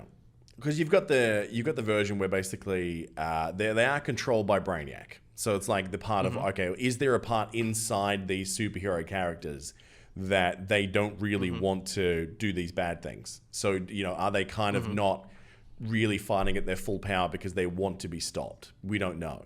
You know, are you going in and you're starting off with like these C-tier Justice League characters, right? Where it's like, you know, you're taking out, I don't know, one of the low-level Flash kids or something. And then when you knock them out of the Brainiac power, are they teaming up with you? You know, you just don't know what they're going to do with the storyline. But the fact that they do have this as a potential storyline, I mean, the Injustice storyline for that fighting game, Injustice and Injustice 2, right, where you have the Dark Side Superman, has been awesome. Like, for a fighting game and 100%. You actually want to see what the story is, that's been really engaging. And I think leaning into that even further with this has got the potential to be awesome, where you flip the script. Bad guys are the good guys are the bad guys. That's always interesting. So yeah, definitely. I'm really excited about that. So I can't wait. Yeah, I just find it hard to pull off, and I don't know if I just don't trust them to do it. But if they do, more power to them, and I will play it if they do. So yeah. All right, boys, should we move on to some general gaming news? All right, so we just picked a couple of ones this week, because next week's episode, because Gamescom is happening literally right now, we've pulled across everything that's happened up until now, which is only day one. So there's probably going to be a lot of that covered next week. So let's talk about the big news that's been doing the rounds all week, is the Battle of the Giants. We have Apple and Epic Games going toe-to-toe. So Epic is a little bit cranky, because they have to fork over 30% of their revenue every time someone spends money in Fortnite.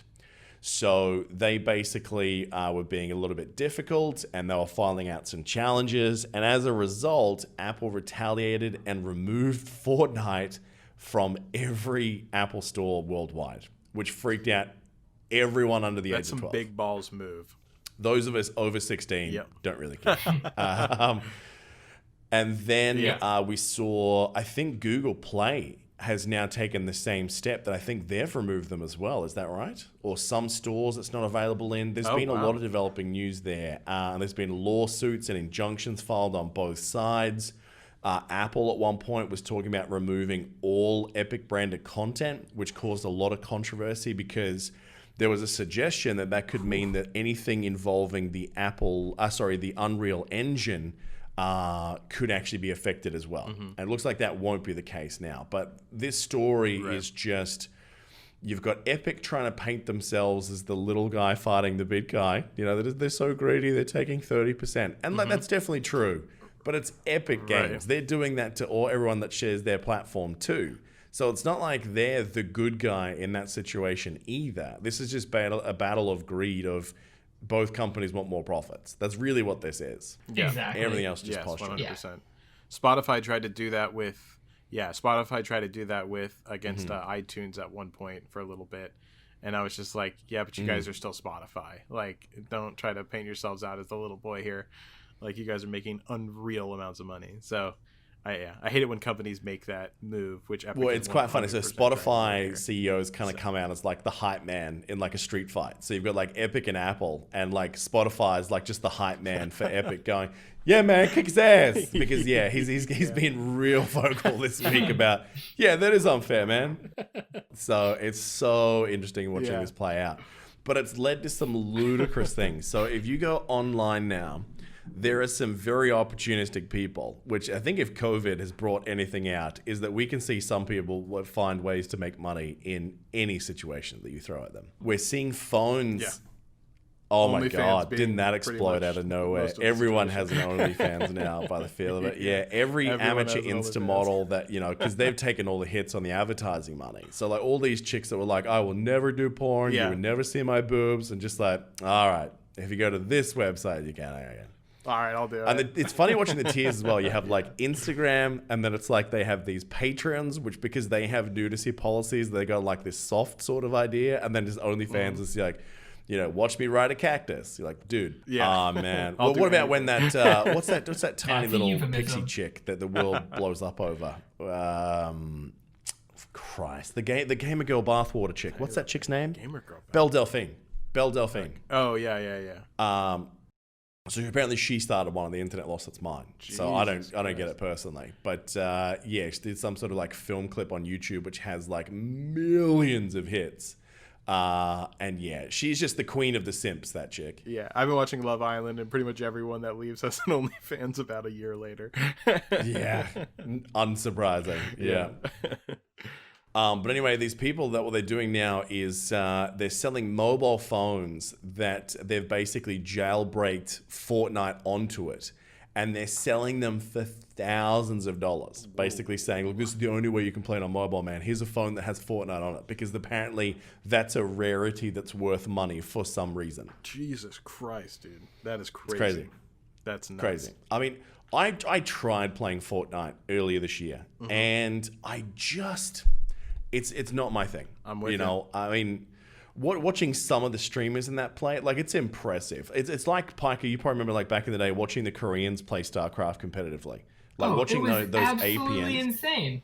Yeah, it was like watching how much they could do in a second. And then watching these kids, like, watching Fortnite is like watching a physical representation of ADHD. Like, you've got a kid that's like, brrr, and there's a building, and there's stairs, brrr, and there's a giant teddy bear with a rocket launcher. You're like, ah! It's unbelievable to watch. I love that physical representation of ADHD. That is great. Tell me I'm wrong. Best way to describe Fortnite that ever. Right? You can't. That's 100%.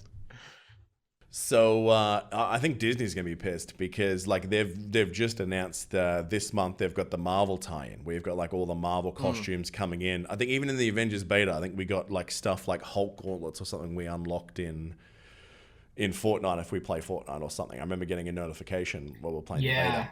Yeah. So, I mean, I don't get it, but I mean, it's such a massive game. It feels like if you're the mobile platform that doesn't have it, and if like Apple's pulled it and Google Play watches it, you watch Huawei, that Chinese company, just go, we'll do Fortnite. We'll do anything you want. Buy our phones. Buy our phones. Yeah, that's it. We'll take all your data files. So that's the thing. And speaking of weird things as well, let's talk about the PS5 pre-order system. Yeah, this was so strange. Now, I think all three of us, we're going PS5, right? I'm getting both, but yeah, PS5 is going to be my first. You getting the Xbox as well? Is that just so you don't have to upgrade your PC, or? Yeah, well, I'm not a big PC gamer. Like, I like Xbox. Right. Oh, that's right. You're a PS5. Mac boy. Ugh. Yeah, and I got Macs. You're smart like me. Mac Daddy. Ugh. I don't know why I work with you two on Macs. How do you guys even function? Anyway. Barely.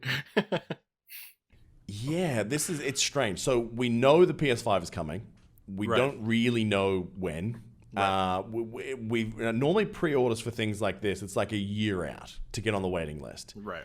And then it's supposed to be released in November. We're less than 3 months away now from when it's supposed to be due. Yeah. And you have to get on a list. They said they're prioritizing pre-registered existing customers based on like history. Yep. Yeah. Which we don't really know what that means. It's just like, okay, if this comes down to whoever has the most trophies, I'm going to be pissed about how many games I've left unfinished. Let's put it that way. I think it's going to come down to who's bought the most games. Yeah. Who's pre-ordered the most? Yeah, who's pre-ordered the most. I'd say so. Things like that. Yeah. Like real tangible money is what they're looking for, I think. It's a weird move, though, but at the same time, it kind of makes sense, I suppose, because I don't know how badly they were held up by COVID to build all of these. So if they really are, and it kind of worries me, because if they're doing this, I feel like they must be they're either in really, really short supply, or this is just a really weird hype move. Like, and I'm not sure which one is which, but it's a strange move. I've never seen anything like this before. Pre-order for a pre-order, basically. So, well, not only that, like, Parker, have you ever pre-ordered anything where they didn't tell you the cost first? Of course not, because I'm not an idiot. Exactly. Well, I'm an idiot because I'm about to do it, right? Yeah. That's me. So first of all, you can go fuck yourself, but no. You're exactly right. Like we are morons for even thinking about it, but we're gonna do it because it's the PS5. Like it's where I have to go to play Spider-Man now because I am gonna play the crap out of that Miles Morales game. Let's face it. Yeah, I know I'm gonna get it no matter what, so I might as well just do it. Like that's my philosophy on it. And not only that, like we're double the idiots from history, Piker, because we're going into it blind. And let's face it, like first generation of a new console, like Red Ring of Death, Orange Light of Doom, always has issues. We don't have a strong history. Like as long as they've got the support crew. I mean, the fact that they have a Sony headquarters here in Dubai, I'm kind of more keen on that. So because I can do my pre-order directly with them, and if something's wrong, I can go, listen, dipshit, fix it. Right. Yeah, it's the weirdest thing. Like with everything else being delayed, it feels like if anything else is about to get bumped to 2021, it's the consoles. Because the news is few and far between. There's this game of chicken happening between Microsoft and Sony of like who's going to announce their price point first. I just don't think that they're going to do it, though. Like, I don't think that they can, that it's worth getting or missing that Christmas season. Like, that's such a huge sales time for them. For consoles. Well, let me say this, though. Why do you normally buy the new console? It's because normally they've got, like, some game that you're like, bro, I need to get this, right? Yeah. Every single console exclusive game has been bumped so far out of the 2020 window that I can kind of see a lot of people that go, do you know what, I'm going to wait. I'm going to wait until, we see what the job security situation looks like in 2021. I'm going to wait and see, like, is there any issues when the console first launches? All that kind of stuff, Yeah, fair enough. There's no reason to do it now because all those games that they are launching now, you can play it on PS5 or you can play it on PS4 or you can play it on Xbox, or you can play it on PC. You don't have to have the latest generation Xbox. So I think they've kind of been screwed in a way that they don't have any of that because of, COVID bumping so many great titles. Yeah, I mean, I still would do it and did obviously do it no matter what, just because even I can play my old games on the PS5 still. But yeah, I mean, I definitely see your point. Like if there really isn't, I haven't checked like all of the, big games that they have coming out that were meant for PS5 at launch. But if they truly are all bumped, then yeah, you bring up a really valid point. Because what game are you looking forward to the most on PS5, Parker? I mean, I want to see how Avengers looks on PS5. The Miles Morales game, of course. I want to see how that runs on PS5. Those are probably the two I'm most keen on, to be honest with you. But, in just like talking about this, you have me thinking like there aren't any exclusive titles that you have to wait for PS5 in order to play. And all the exclusive titles are almost always now, they're all single player experiences. So if multiplayer is what you want to do, I mean, let's face it, like if there's no crossplay between different versions, which it doesn't seem like that's an issue. It seems like Xbox will play with new Xbox, PS4 can play with PS5. It's all fine. It's all like the same ecosystem, but they're all single player. So it's not like you're missing out on playing with your mates. Like you're going to go, oh God, I have to buy it because, you know, Hebrew's bought his PS5. If I want to play with him, I have to get a PS5 now too, because the versions don't sync up. That was a previous generation problem. It's not going to be one for this. Right. And, you know, as a games, as an ecosystem type thing, I think Xbox is probably going to win that first year at this stage, which I can't believe I'm saying this. Well, sorry, let me say Microsoft, not Xbox. Because of Game Pass, like they're really starting to nail down some exclusive titles that you can access. Free is the wrong word, but for like 15 or 10 to 15 bucks a month, it's so good. Like I'm about to play Wasteland 3 today. Once we get off this podcast and I finish editing it, one of my most, you know, personally anticipated games of the year, because I love this franchise and I love Fallout 2. We'll talk about that in a sec. But I get that without paying an extra cent on my normal sub. You know, we're about to see the next Destiny, again, we're going to talk about that in a sec too, X-Pack drop. And you're going to be able to play that as part of Game Pass, which is insane. Like you don't have to buy the next X-Pack. You don't have to buy Destiny. You can just play it through Game Pass. Yeah, a lot of value. You can do that on PS4. You can do that on Xbox. You can do it on the next Xbox. You can do it on your current PC. You can do it on a new PC. It's such a weird time because partly of COVID, but partly of strategy as well.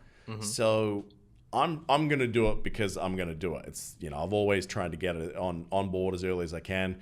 One of the reasons is definitely what Pika said. I want it to run better because I had some concerns about Avengers performance on the PS4 Pro. Yeah. It definitely felt very chunky. Playing it on PC, Pika, it is sexual to look at. That's it what is I've so heard. much better looking. Yeah, It that's is what I've heard. sexual to look at.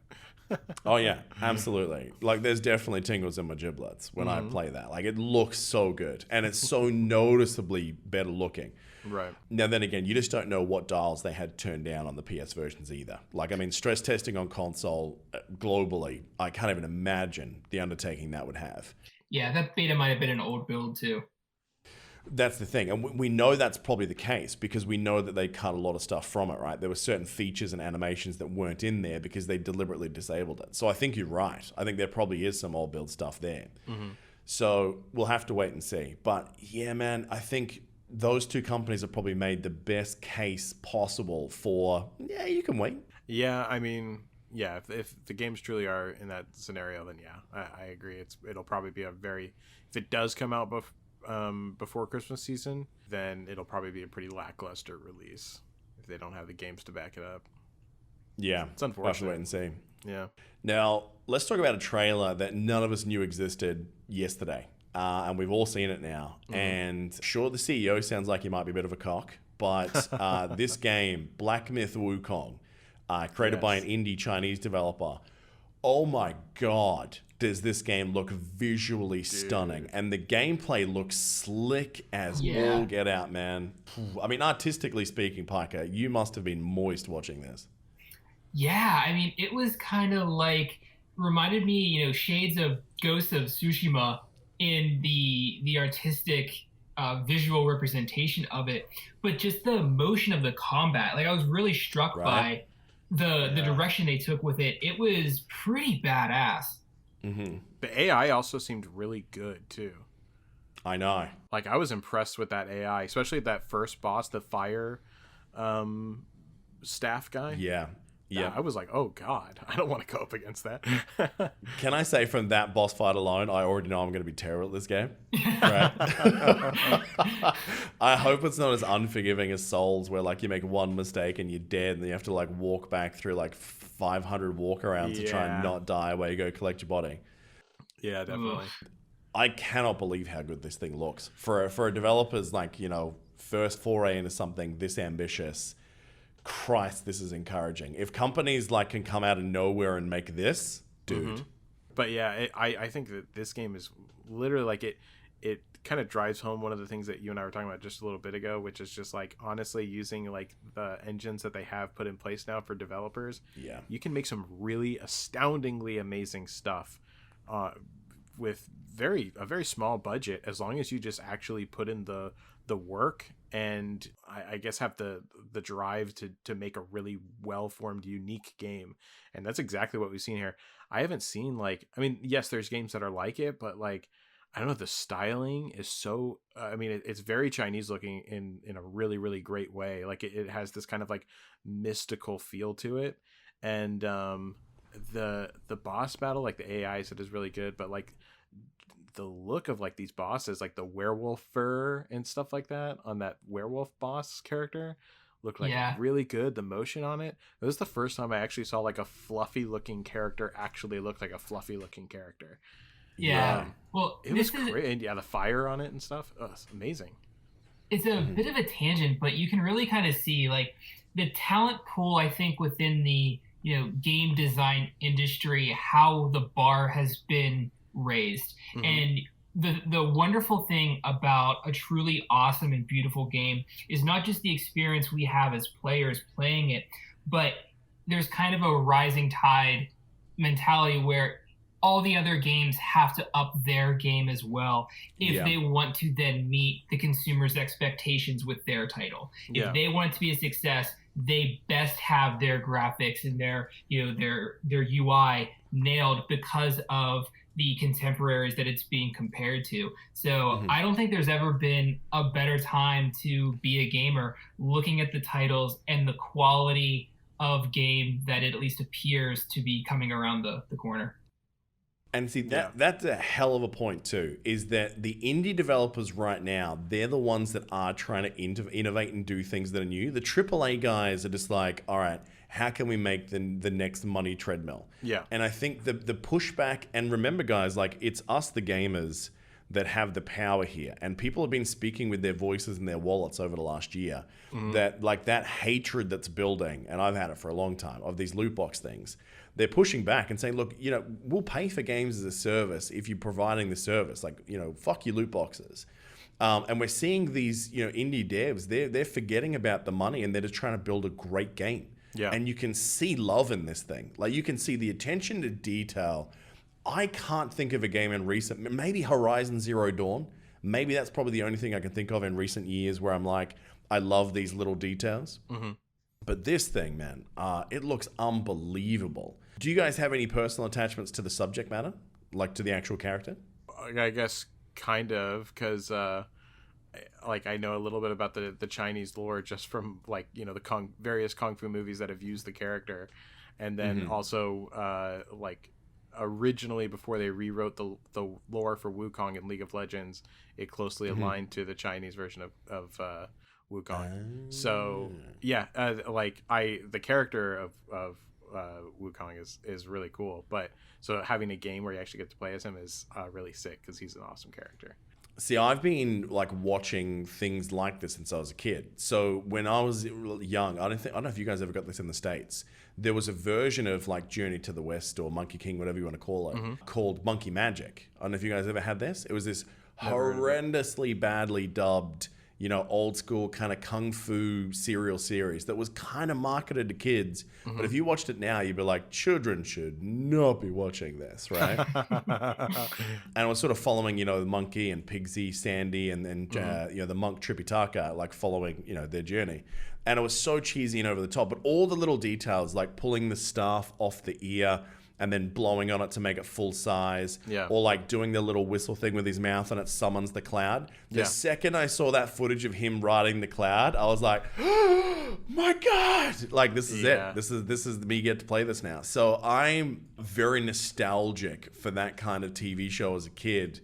And then being able to play that in this kind of resolution, fidelity. The soundtrack sounded pretty fucking good as well, not gonna lie.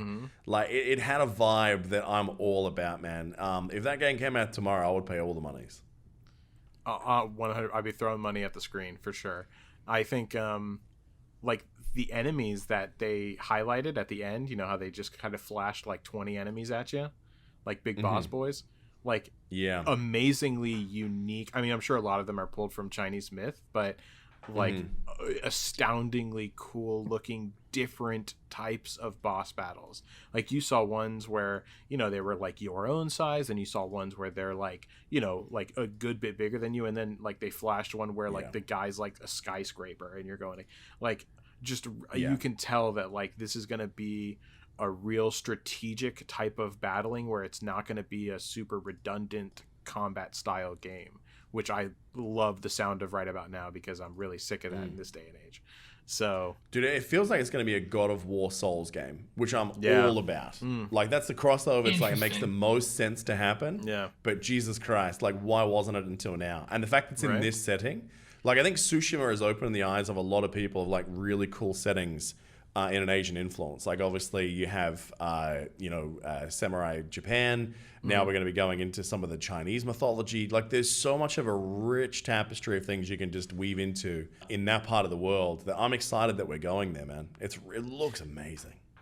Yeah, I think that anime has a lot to do with that, just because like anime is becoming a lot more mainstream now, and Sean and I from Sean's have been in a couple different podcasts of ours, but in the past, but we were talking about, like, because we're huge anime fans, and it's becoming so much more mainstream to watch anime now, and we see a lot of anime crossover movies and stuff like that, some poorly done by Netflix. BT dubs, don't watch those, but like, we're seeing a lot more influence on the game side of things now for like Eastern culture, and so I'm super excited to see like these kinds of things manifesting in the gaming industry right now, because there's just so much cool stuff that's finally unexplored, as opposed to just the repetitive recycled nonsense that we've been spewing out recently. That's just mostly focused on like tech style stuff, you know what I mean?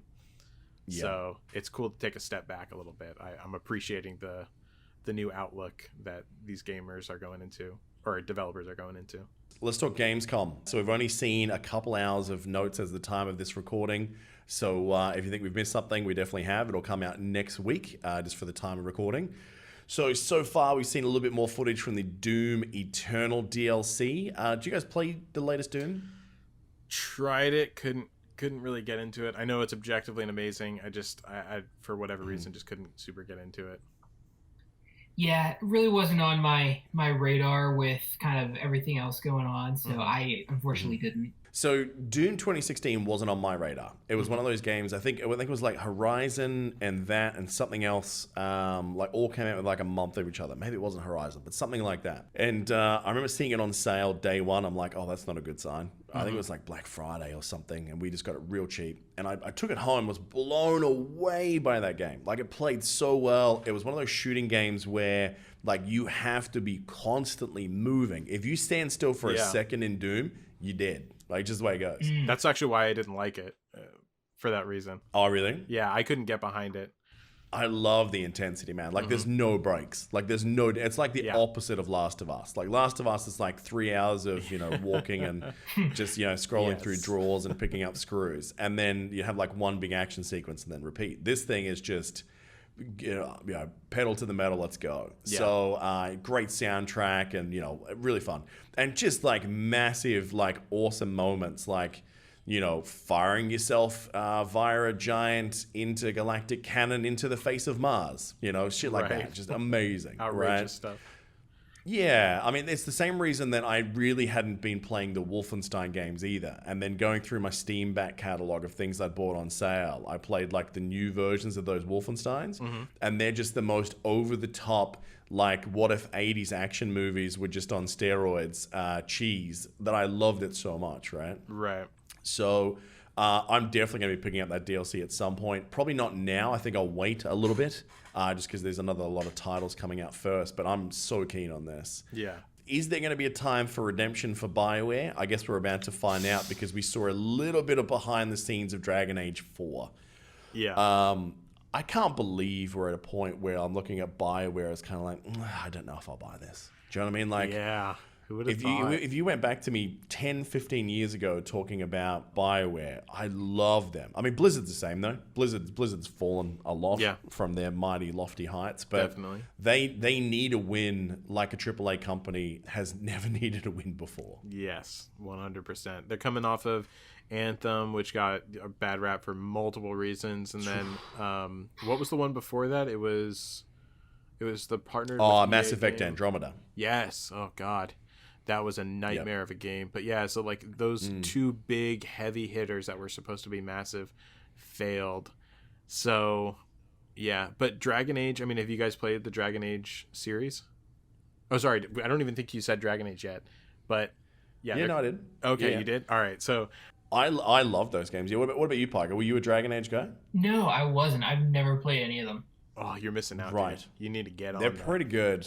Okay. Yeah, they use very much the Knights of the Old Republic style systems Gotcha. in that sort of game. Yeah. And they were just with a lot of BioWare over the top. They really need to have a new style of engine because I think that kind of system they've had since It's been played Old out. Republic and Mass Effect. Now I think they really need an update because number one, I think BioWare needs to get some people that know how to animate faces because you can't be in 2020 now and trying to keep up with the big boys and have someone look like they've got they're having a stroke mid-sentence. Goopy It looks like their face. face is actually sliding off the skin, Exactly. as he's finishing the shirt. Yeah, it just falls off. Yeah. So, man, I don't want to get too excited about it yet because I actually never did the DLC for Dragon Age 3. I know that I should have because apparently it continued the storyline of that kind of bad guy, the bald dude that you thought was your friend but wasn't your friend. Yeah. Very BioWare thing to do. Yeah. And it was. God, I hope it's good. It was really good. Like all the Dragon Age games were really good. First one was my Sure. favorite, of course. I think that's probably pretty universal with everyone. But Lore-wise, yeah, I think the mechanics were better in 2. yeah, I am more partial to story. So the first one, it captured me. I still remember Morgana. I thought was one of the most well-developed characters that BioWare's ever done.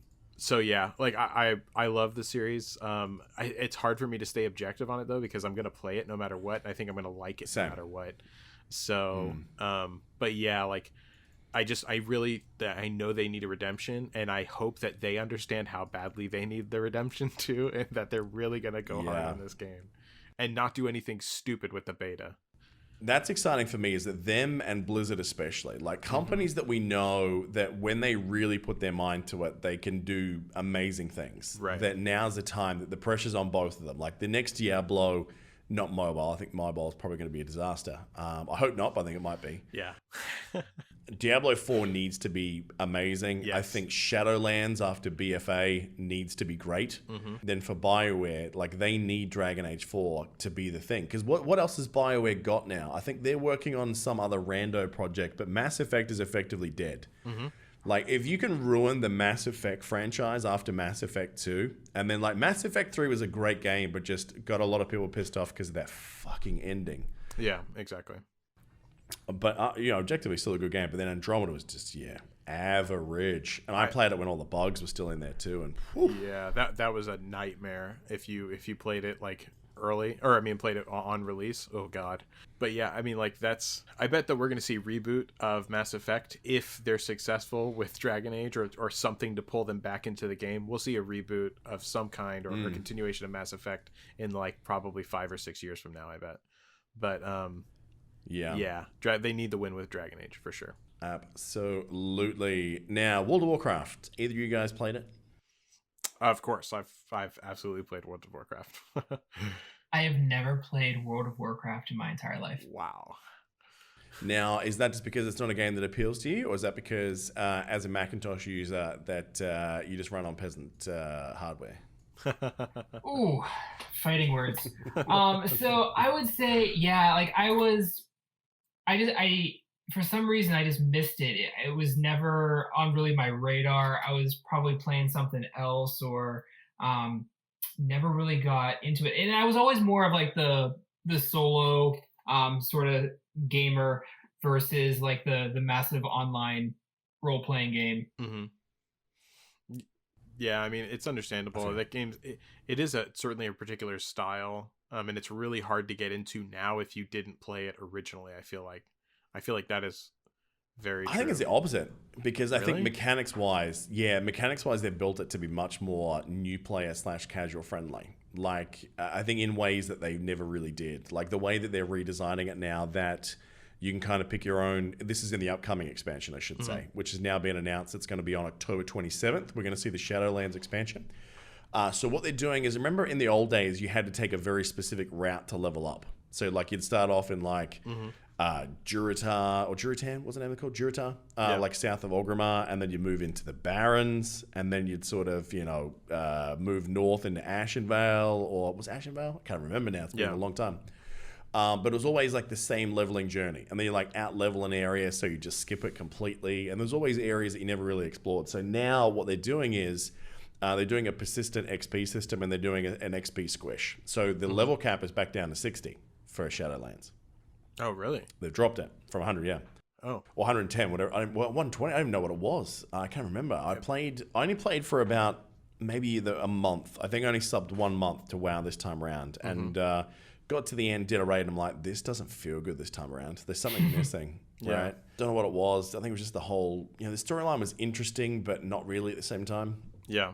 At that point, I heard it got a little bit better towards the end of the expansion. It was just a little bit strange in that sense. So they're kicking it old school. So now you're going to be able to go wherever you want for the leveling experience. So if you'll consistently ramp up the XP gain regardless of where you go.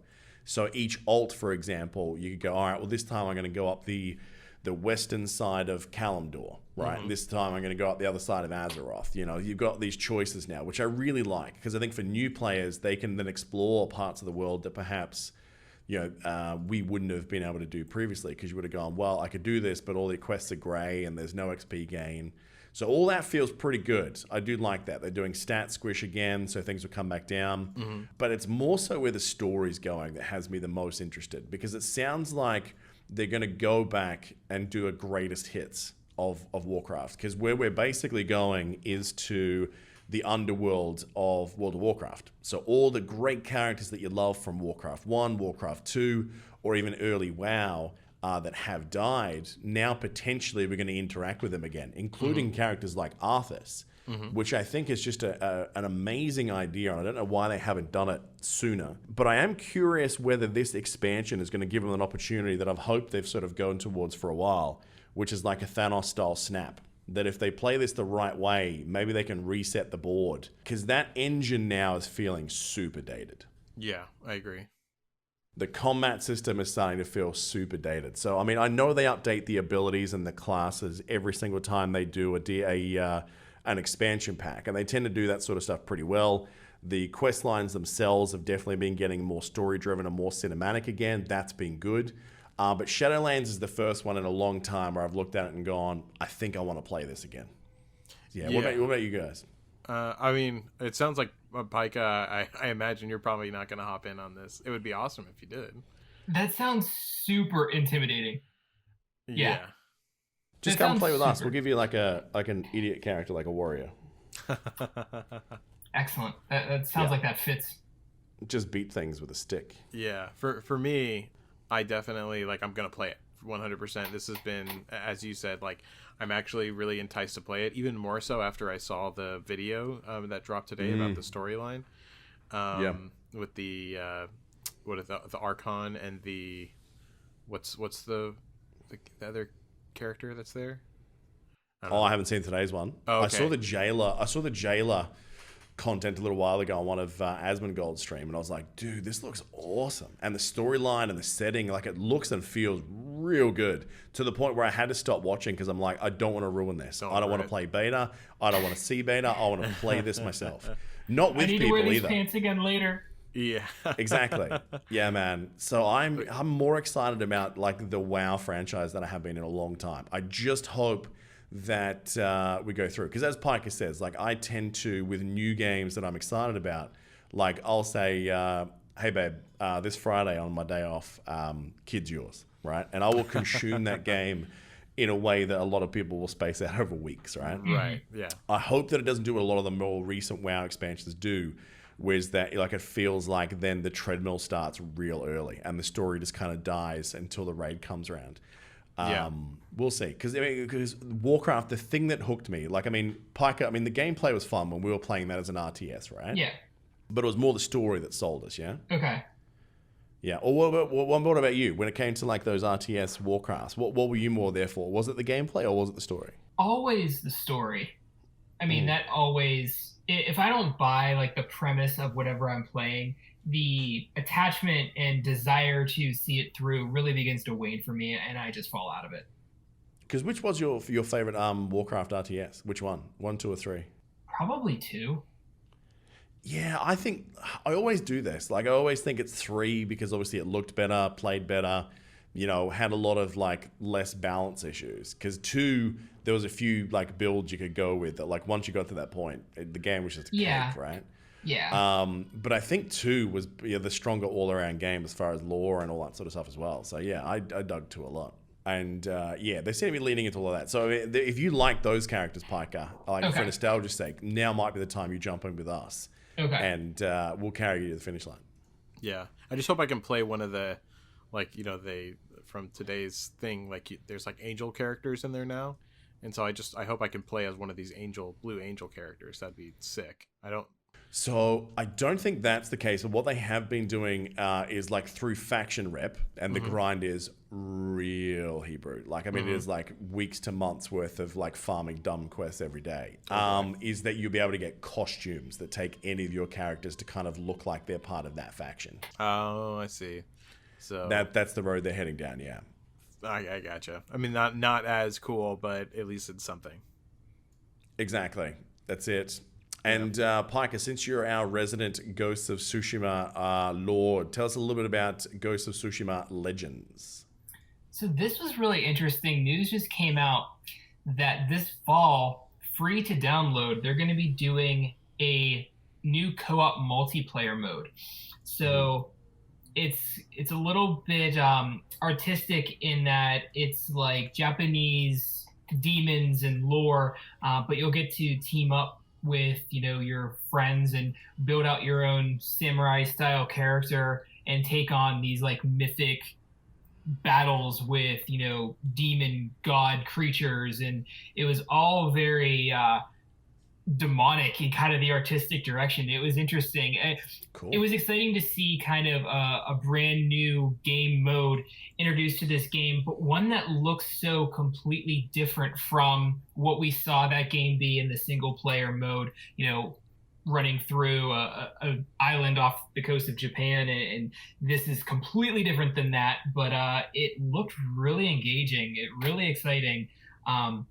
And I know from playing the game, thinking about it, like it would be cool if I had, some of my friends also, in this world with me. So I'm anxious to see what that develops into and how they kind of flush that idea out. Oh man, tell me there's not gonna be like so many fan-made videos in that game. It's like you and your mates like pivoting the camera around in a circle while you're playing Battle Without Honor or Humanity. Everyone knows this song, but not many people know the name. Do you know the song I'm talking about? No. It's the one that it's in so many movies, but Tarantino was the first guy to do it, where like basically you pivot the camera around, and you do a couple of shaky shots, and it's got that like build up like dun, then it goes and then everyone's walking in like slow motion. Okay. In like a cool entry shot. I'll show you a clip afterwards. Okay. But when you say that, I can see so many like cinematic shots in a game like that where you're playing with your mates in a samurai, because the sword play in that game was slick. It was real good feel. It got a little bit boring, like after many hours, because it's real samey. But that doesn't mean I don't appreciate how good the sword play in that really was. Okay, well then you need to go to the various islands, because the sword play competition escalates as you move through the various regions. As in you chop 8 sticks instead of 5 sticks? As you're going to get your ass kicked. No. I will bring great honor to my family. Yeah, I mean, honestly, that was the problem that like led me to not get it the most, is that the combat looked really good, but the more I watched it, the more I thought it was just getting fairly repetitive on like how I actually combated an enemy. So is that actually how it is, or does it, I know that it's easy to just scale up enemies' health and damage, but does swordplay actually get more intricate later on, or what? Yeah, so there are 4 sword play styles, and each one focuses on a specific type of enemy. So if you're facing like a spearman, you have to defend him and attack him with a certain sword style, versus like a big brute is going to have a different style that you have to attack. So as you're toggling between enemies, because they're all kind of mixed together and coming at you, you're constantly toggling between your sword styles, which I really liked. That was so that's where the cool intricacy comes from. Yeah. So like I really enjoyed that aspect, and then you kind of have your whole range of ghost, tactics. and playing this part of, are you going to be an honorable warrior and samurai, or are you going to, walk the path and be dishonorable and brutally kill these people, which is easier to do. It's much harder to play the game honorably, and it's much easier to do it dishonorably. Yeah. So there's kind of that subtle game that you're playing with yourself and ultimately the character that you want to be, that I took a lot of enjoyment out of as I was playing it. Yeah, I love that in like the Fable. I think the Fable was the first one to do that. Does that sound right to you guys? The alignment system. Which part?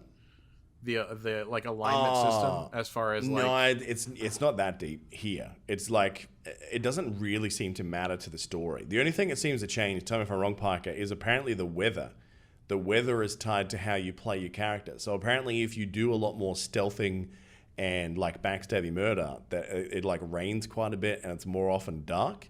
Whereas if you're like, I'm on an open field, come and fight me, you cowards, it tends to be more bright and sunny. Did you notice that? Yes, I did. There's also certain cutscenes that will trigger, and there's certain voiceovers that will trigger. Like if you're doing things, dishonorably, it's kind of like echoes from your past. It kind of questioning what you're doing that you only get if you're doing those sorts of things. But and there's a little bit more in the end, but I don't want to spoil it, so I will reserve that for when you inevitably complete the game. I think you've convinced me. I think I'm gonna pick it up and try after Avengers, of course. But yeah, I think I'm gonna pick it up and give it a go. Depends on how long we play Avengers. True. God. You're not wrong. That's it. Fair enough. All right. So last thing we saw a little bit more footage from at Gamescom. I mean, there's plenty of stuff there. These are just the ones that we found the most interesting. Star Wars Squadrons. Now, you guys not being real PC gamers, did you guys even play like the old school X-Wing versus TIE Fighter or X-Wing Alliance, any of those games? Nope. See, I didn't play either of those, but do you remember Rogue Squadron on N64? I do. I played the crap out of that game. Yeah. And I love that game. So this game is going to have controller support, but the fact that this is being set up to have a full-on HOTAS, like your little flight controller and like everything set up, and just being able to get in the cockpit of an X-Wing again and have that experience of X-Wings versus TIE Fighters or shooting at Star Destroyers, that sort of stuff. Like I was already sold. Then when I saw the announcement a couple months ago that they're also going to be putting in VR, I'm like, bro, I'm in. I'm going to get a new flight stick. I'm going to play it on my Rift. Like, it's going to be amazing. It's going to be so good. Now, I will say that after seeing a little bit more of the gameplay footage from today, I'm a little bit less excited.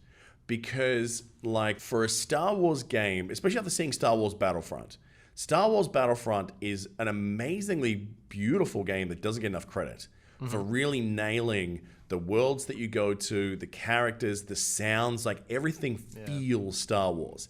And the journey that game's been on, like, I really should go back and play it again now, because most of my memories of when it first came out, which was obviously the loot box fiasco, but now apparently it's in a really good place. And I was only watching game footage when I was at the Virgin store the other day looking at a new monitor, and I was like, oh God, this looks good, Yeah. So seeing the quality and the caliber they had there and watching the footage they've put out so far, I don't know. I think it's because it's cross-platform as well. Now, maybe the footage in those things isn't really, optimized. Maybe it was played on a PS4 on low spec at 30 FPS. I don't know, but it didn't look good. I agree. I don't think it looked good at all either. I was not impressed.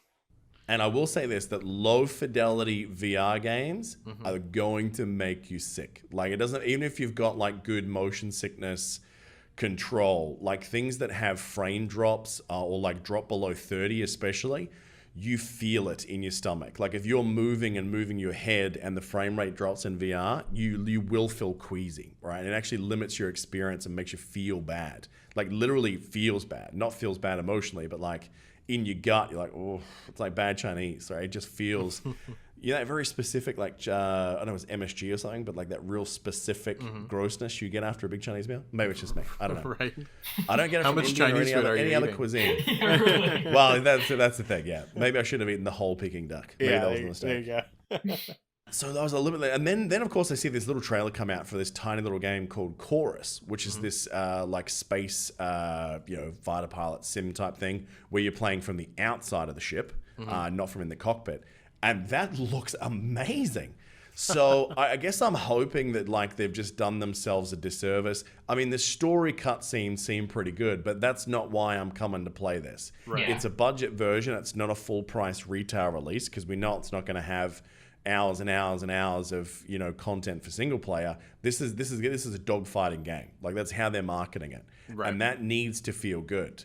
And I got a taste of that when the PSVR first came out with Eve Valkyrie. That game, terrible graphics, ran like dog shit on VR, especially the PSVR. But the feeling of dogfighting with a virtual reality headset, I cannot sell this enough. It feels good. You know how like in most sort of space shooters, when you're in the cockpit, you're basically holding the joystick to up and right, and then you're just watching the radar, waiting until the thing that you're chasing flicks back in front of you, and then you change, right? Very kind of boring and repetitive. With this, like you're firing thrusters, so your ship will turn around. But more importantly, you can look out of the cockpit. So just because the radar isn't showing you exactly where they are, you can track them with your goddamn eyes. Yeah. And I cannot tell you how good that feels, even in a badly performing game. So if they step this up and then you got that Star Wars flavor, you're in an X-Wing, you're hearing an R2 unit go off behind you when the wing's on fire. Like if they do this right, this game could be a phenomenal experience for Star Wars nerds like myself. But I am a little bit more skeptical now that I've seen more gameplay footage in that trailer they cut together for Gamescom. Yeah. He is hoping it was just bad marketing. Yeah, I 100% agree. I'm turned off by bad VR, low quality VR games, especially right now. So I really hope that it is a lot better than what it looked like. So This is one of those games where I'm glad you'll be testing it for me too, so I don't have to have my heart broken. Yeah. No worries. That puts us over into the mobile corner. So as Hebrew said at the top of the show, he does have a lot more of a passion for mobile games. I did, but I'm kind of burnt out at the moment. Yeah. So what's happening in that space at the moment, mate? What have you got your eye on? So basically, I mean, obviously there's hundreds of games that come out a week, especially like for both Apple and Android. So it's hard to keep up with all of them. So especially considering this one is particularly long as far as an episode is concerned, I've condensed it a little bit. But just for a like coming soon beta game that you guys should check out, you really should give a look-see over to Realm of Champions if you're interested in going over to going through the beta process, either downloading the APK or going through a different Apple store. Realm of Champions. Quick word of warning there. I only just saw one of the devs. The devs have been super interactive on the Discord. Someone was posting instructions on how to get the APK. One of the devs actually said, look, we don't like APKs. Do not discuss it here. So we have seen them ban people before using third-party programs like BlueStacks. So just be careful if you are going down that road with Kabam. They're really anti, using a computer and a mouse in their games. They want mobile or nothing, pretty much. So just be aware on the APK. Maybe don't tell anyone about it. Yeah, fair enough. And if you're really concerned about it, then if you do have an Apple device, it's very safe to just go ahead and make a Apple account from the Philippines or something like that and download it from there. Then you're totally fine. But yeah, very good game. If you like kind of arena style, like MOBA arena style games, it has an aspect of that, and just like what we talked about earlier, it has kind of a horde mode, so it's a lot of fun. Check it out. It has the Marvel IP. So yeah, as far as new releases games, Soul of Eden is a new game that just came out. That one, it's pretty cool. You guys have all played Clash Royale, probably, right? Yeah, so this is basically, it's a clone of Clash Royale, but it has a little bit of a spin because it has kind of a faction system to it. So it's almost kind of like a CCG meets Clash Royale kind of vibe. So for any of you guys that like the sound of that, you should definitely check it out. It's got good graphics, but it is very much, it revolves around that similar play style of Clash Royale. So give it a look-see if you're interested in that. The next one, this was a really anticipated game, Tom Clancy Elite Squad. So that was made by Ubisoft, and it's a hero collector. and it's kind of like an idle combat game. There's not too much interaction that you do during the combat phases, but it is a decent amount of fun. Like, there is a game called Hero Hunter that's similar to it, but it's actually kind of like, tell me if this sounds interesting to you guys, because this is actually my way to kind of sneak in this game that's a little bit older that I really, really love. Okay. But like, imagine a shooter game that runs like Marvel Strike Force. Okay. But when you are go into combat, you actually get to hop in first person as those characters, and you can switch between them, and the AI will take over for the other ones. Does that sound interesting to you? Everything else is the same. I've played a game like that before, yeah. Okay, so that game is, I find that amazing. I thought that was so much fun. It is a shooter, so it makes a little bit more sense than I suppose Marvel Strike Force does at the time. But it's a really fun game. You guys should check that one out, Hero Hunters. But this game is like that, but it just plays out a little bit more idly during the combat phase. But yeah, fun game. Give that one a look-see. Lastly, as far as like a new game that was updated, I have a soft spot in my heart for Legends of Runeterra. So this one's a mobile and a computer game, but they just got the new Targon update on the 25th. So it's a huge region update. It's a CCG game, so a card combat game. It is a blast. Riot games are absolutely amazing. It's incredibly free to play, by the way. So if you're looking for a free to play CCG game that's unlike, the ripoff that is Hearthstone and Magic, check this out, please. It's astoundingly good. But yeah, actually, I was going to ask you, obviously, because you've been a Marvel boy like the rest of us with mobile. Have you checked out Marvel Duel yet, which is their card collector game? Yes, and so here's my take on it, because I'm biased on this. So I am currently playing Legends of Runeterra, which is obviously a CCG game as well. These are very much the same, just animation differences.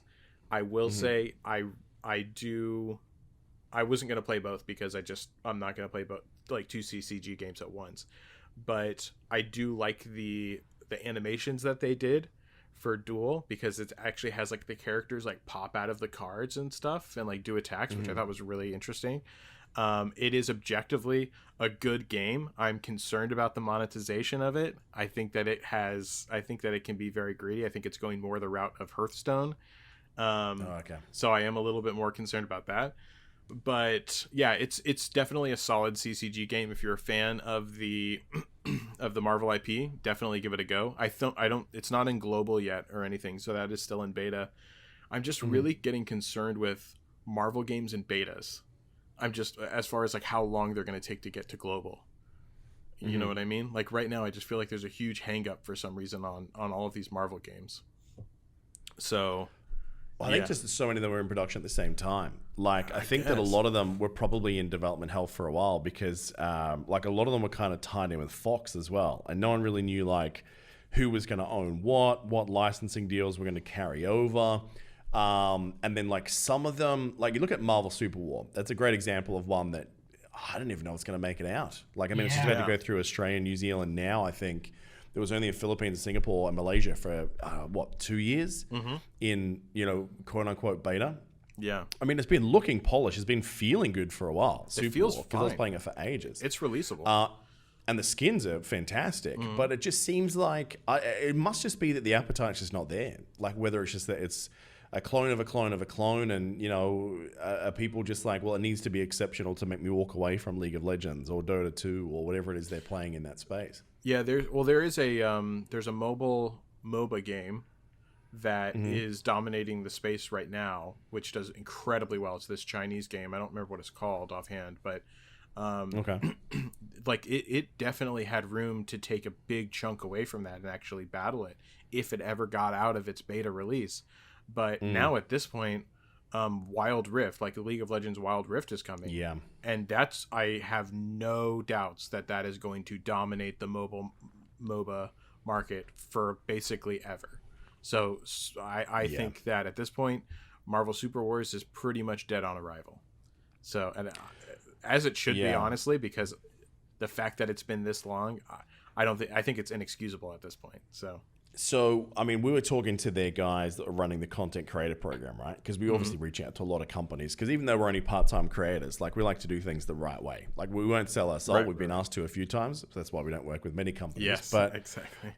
with them, it was a nightmare because what would happen is we actually never released a video because you talk to them and they say, okay, this is the kind of video we'd love you to do. We're like, yeah, okay, that sounds like we're in this sphere. That sounds like something we do.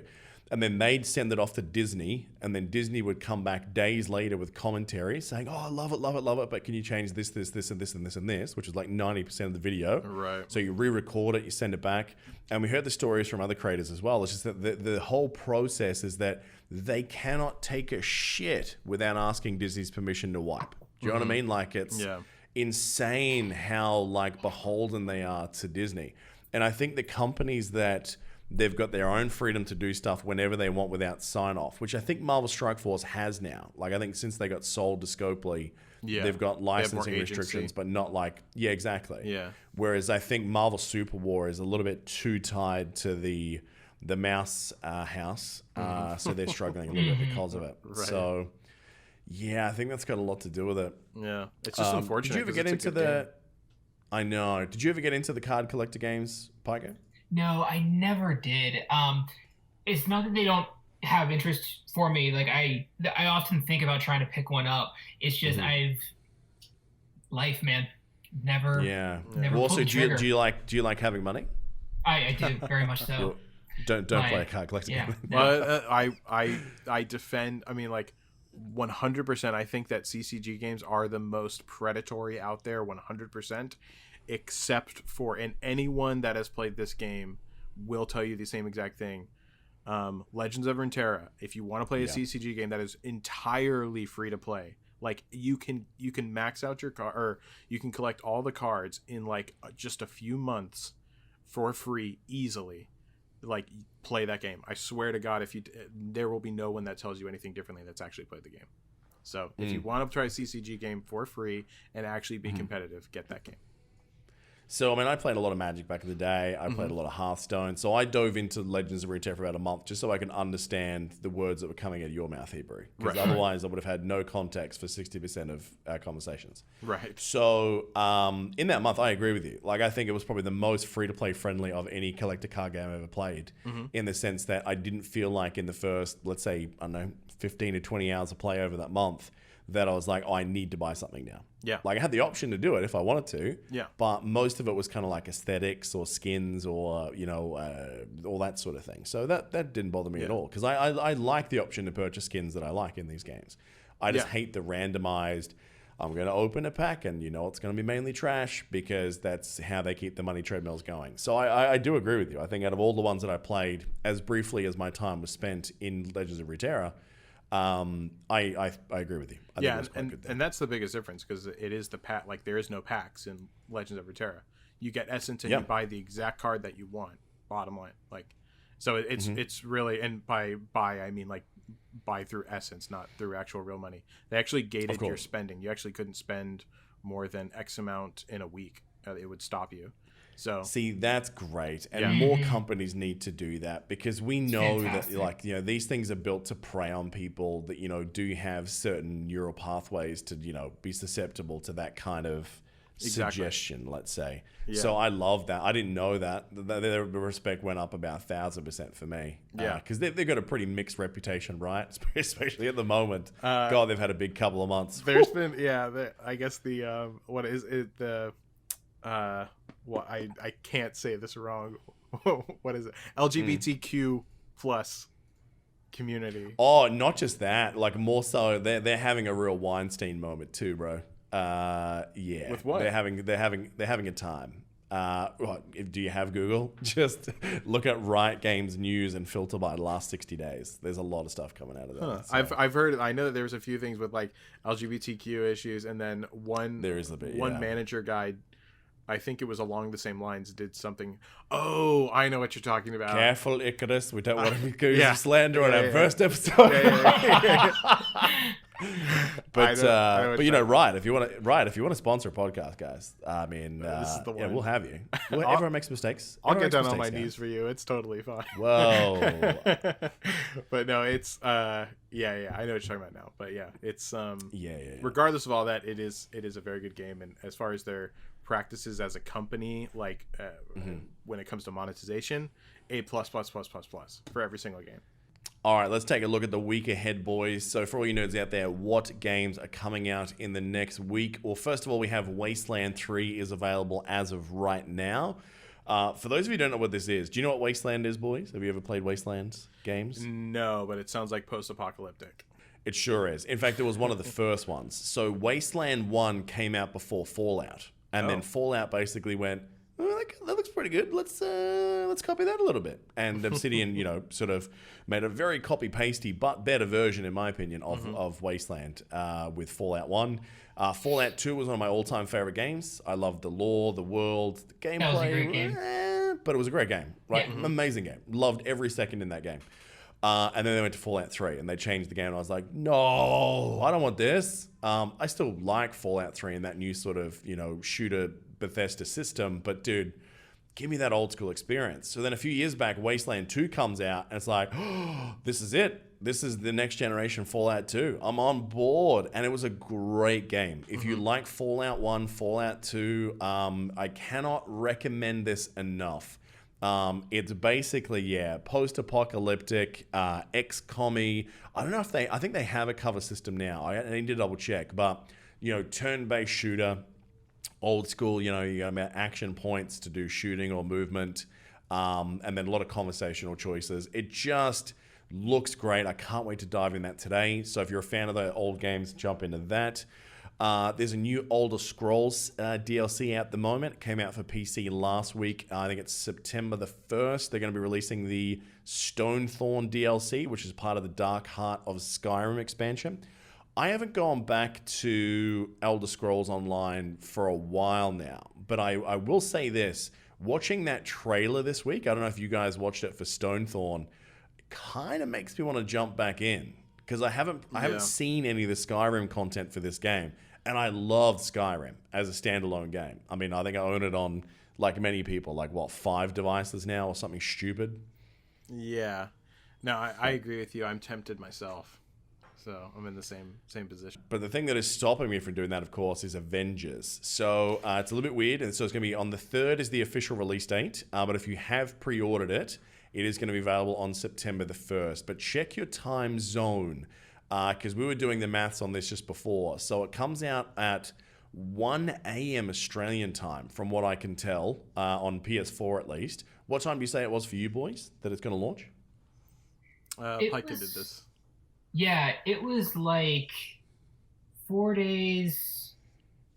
I don't know. It was early evening or something my time. Okay. On September 1st? That's good. Yes, on the 1st. Right. On the 1st, yeah. So for me, being in Dubai, but on my Australian store, I'll be playing it at probably about 7 p.m. on the 31st, which is pretty exciting for me. So I'm jealous. So you're going to get way ahead of us, basically. What he does.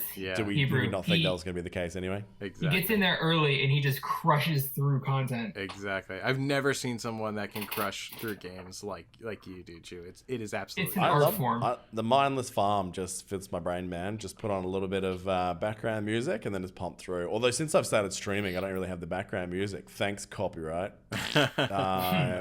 But it is what it is.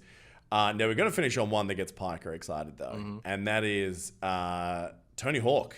Pro Skater 1 and 2 is back in the game, baby. They've done is it a remake?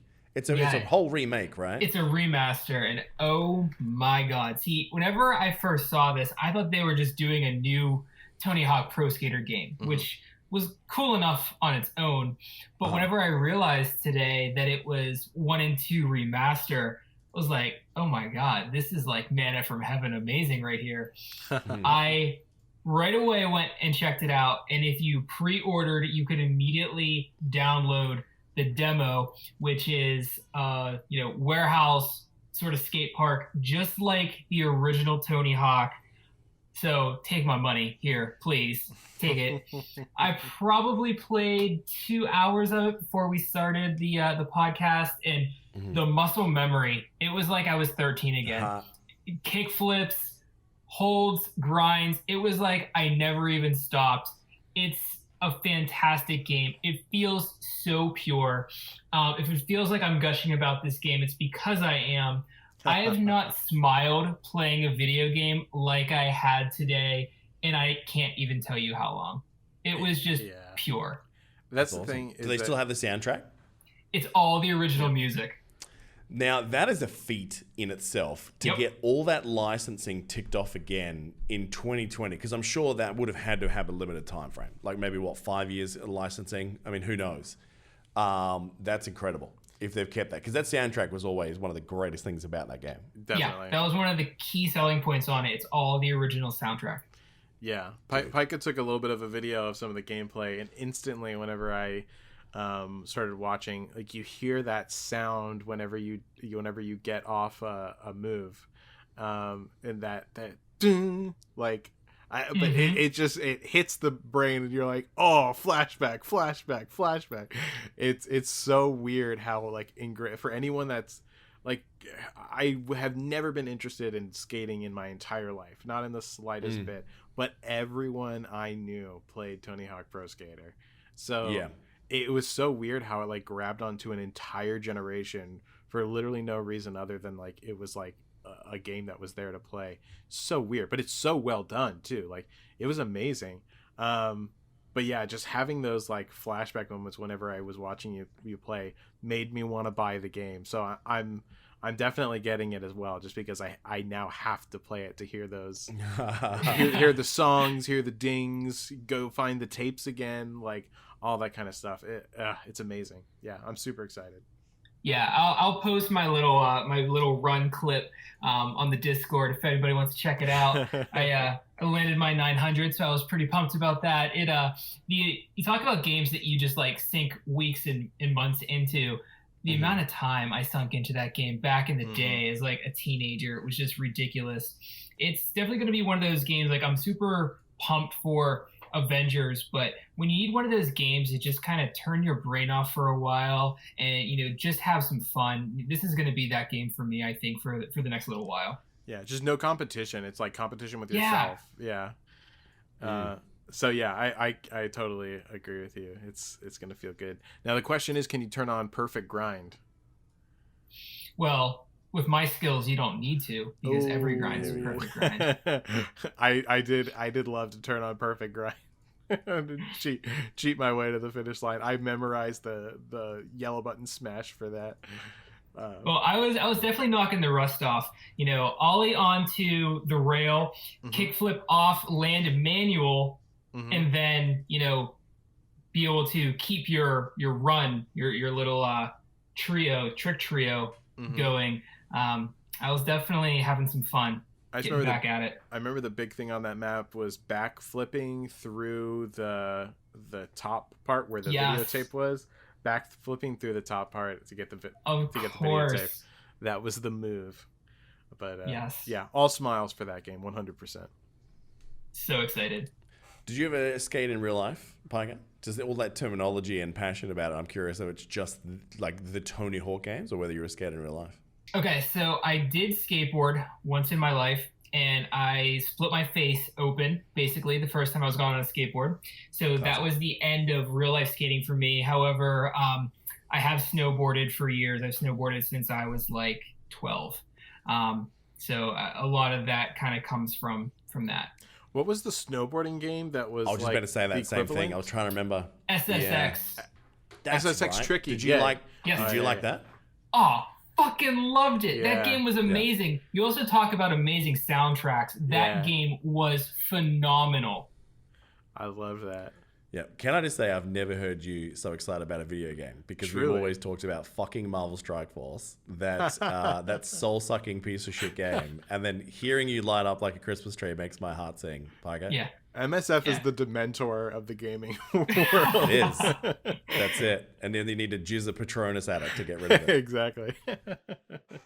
That's good, man. Good I'm glad you're times. having fun with that. It sounds good. Yeah, you should post like a mini review on it. Get up on the YouTube. I want to see more YouTube shit from you.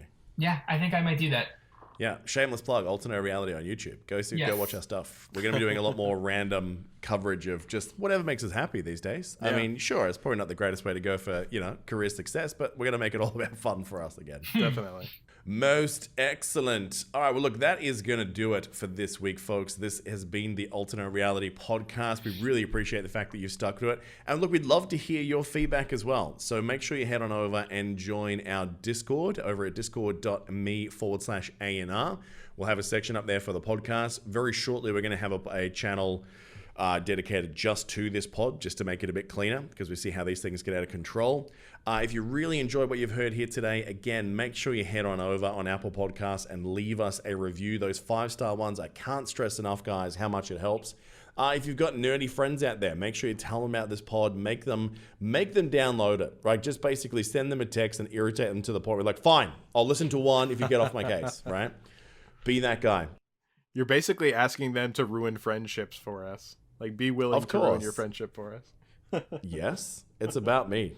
That's what it's always been about. Yeah, and look, and we know it's early, guys, but look, out of all the podcasts that we've sort of done over the last year, and we've had some fun ones, this is the one that I think I've wanted for the longest time. We're going to be doing this for the long haul, so we would love your support on it. If you want to take some time and listen to it before you invest as a Patreon, we completely understand.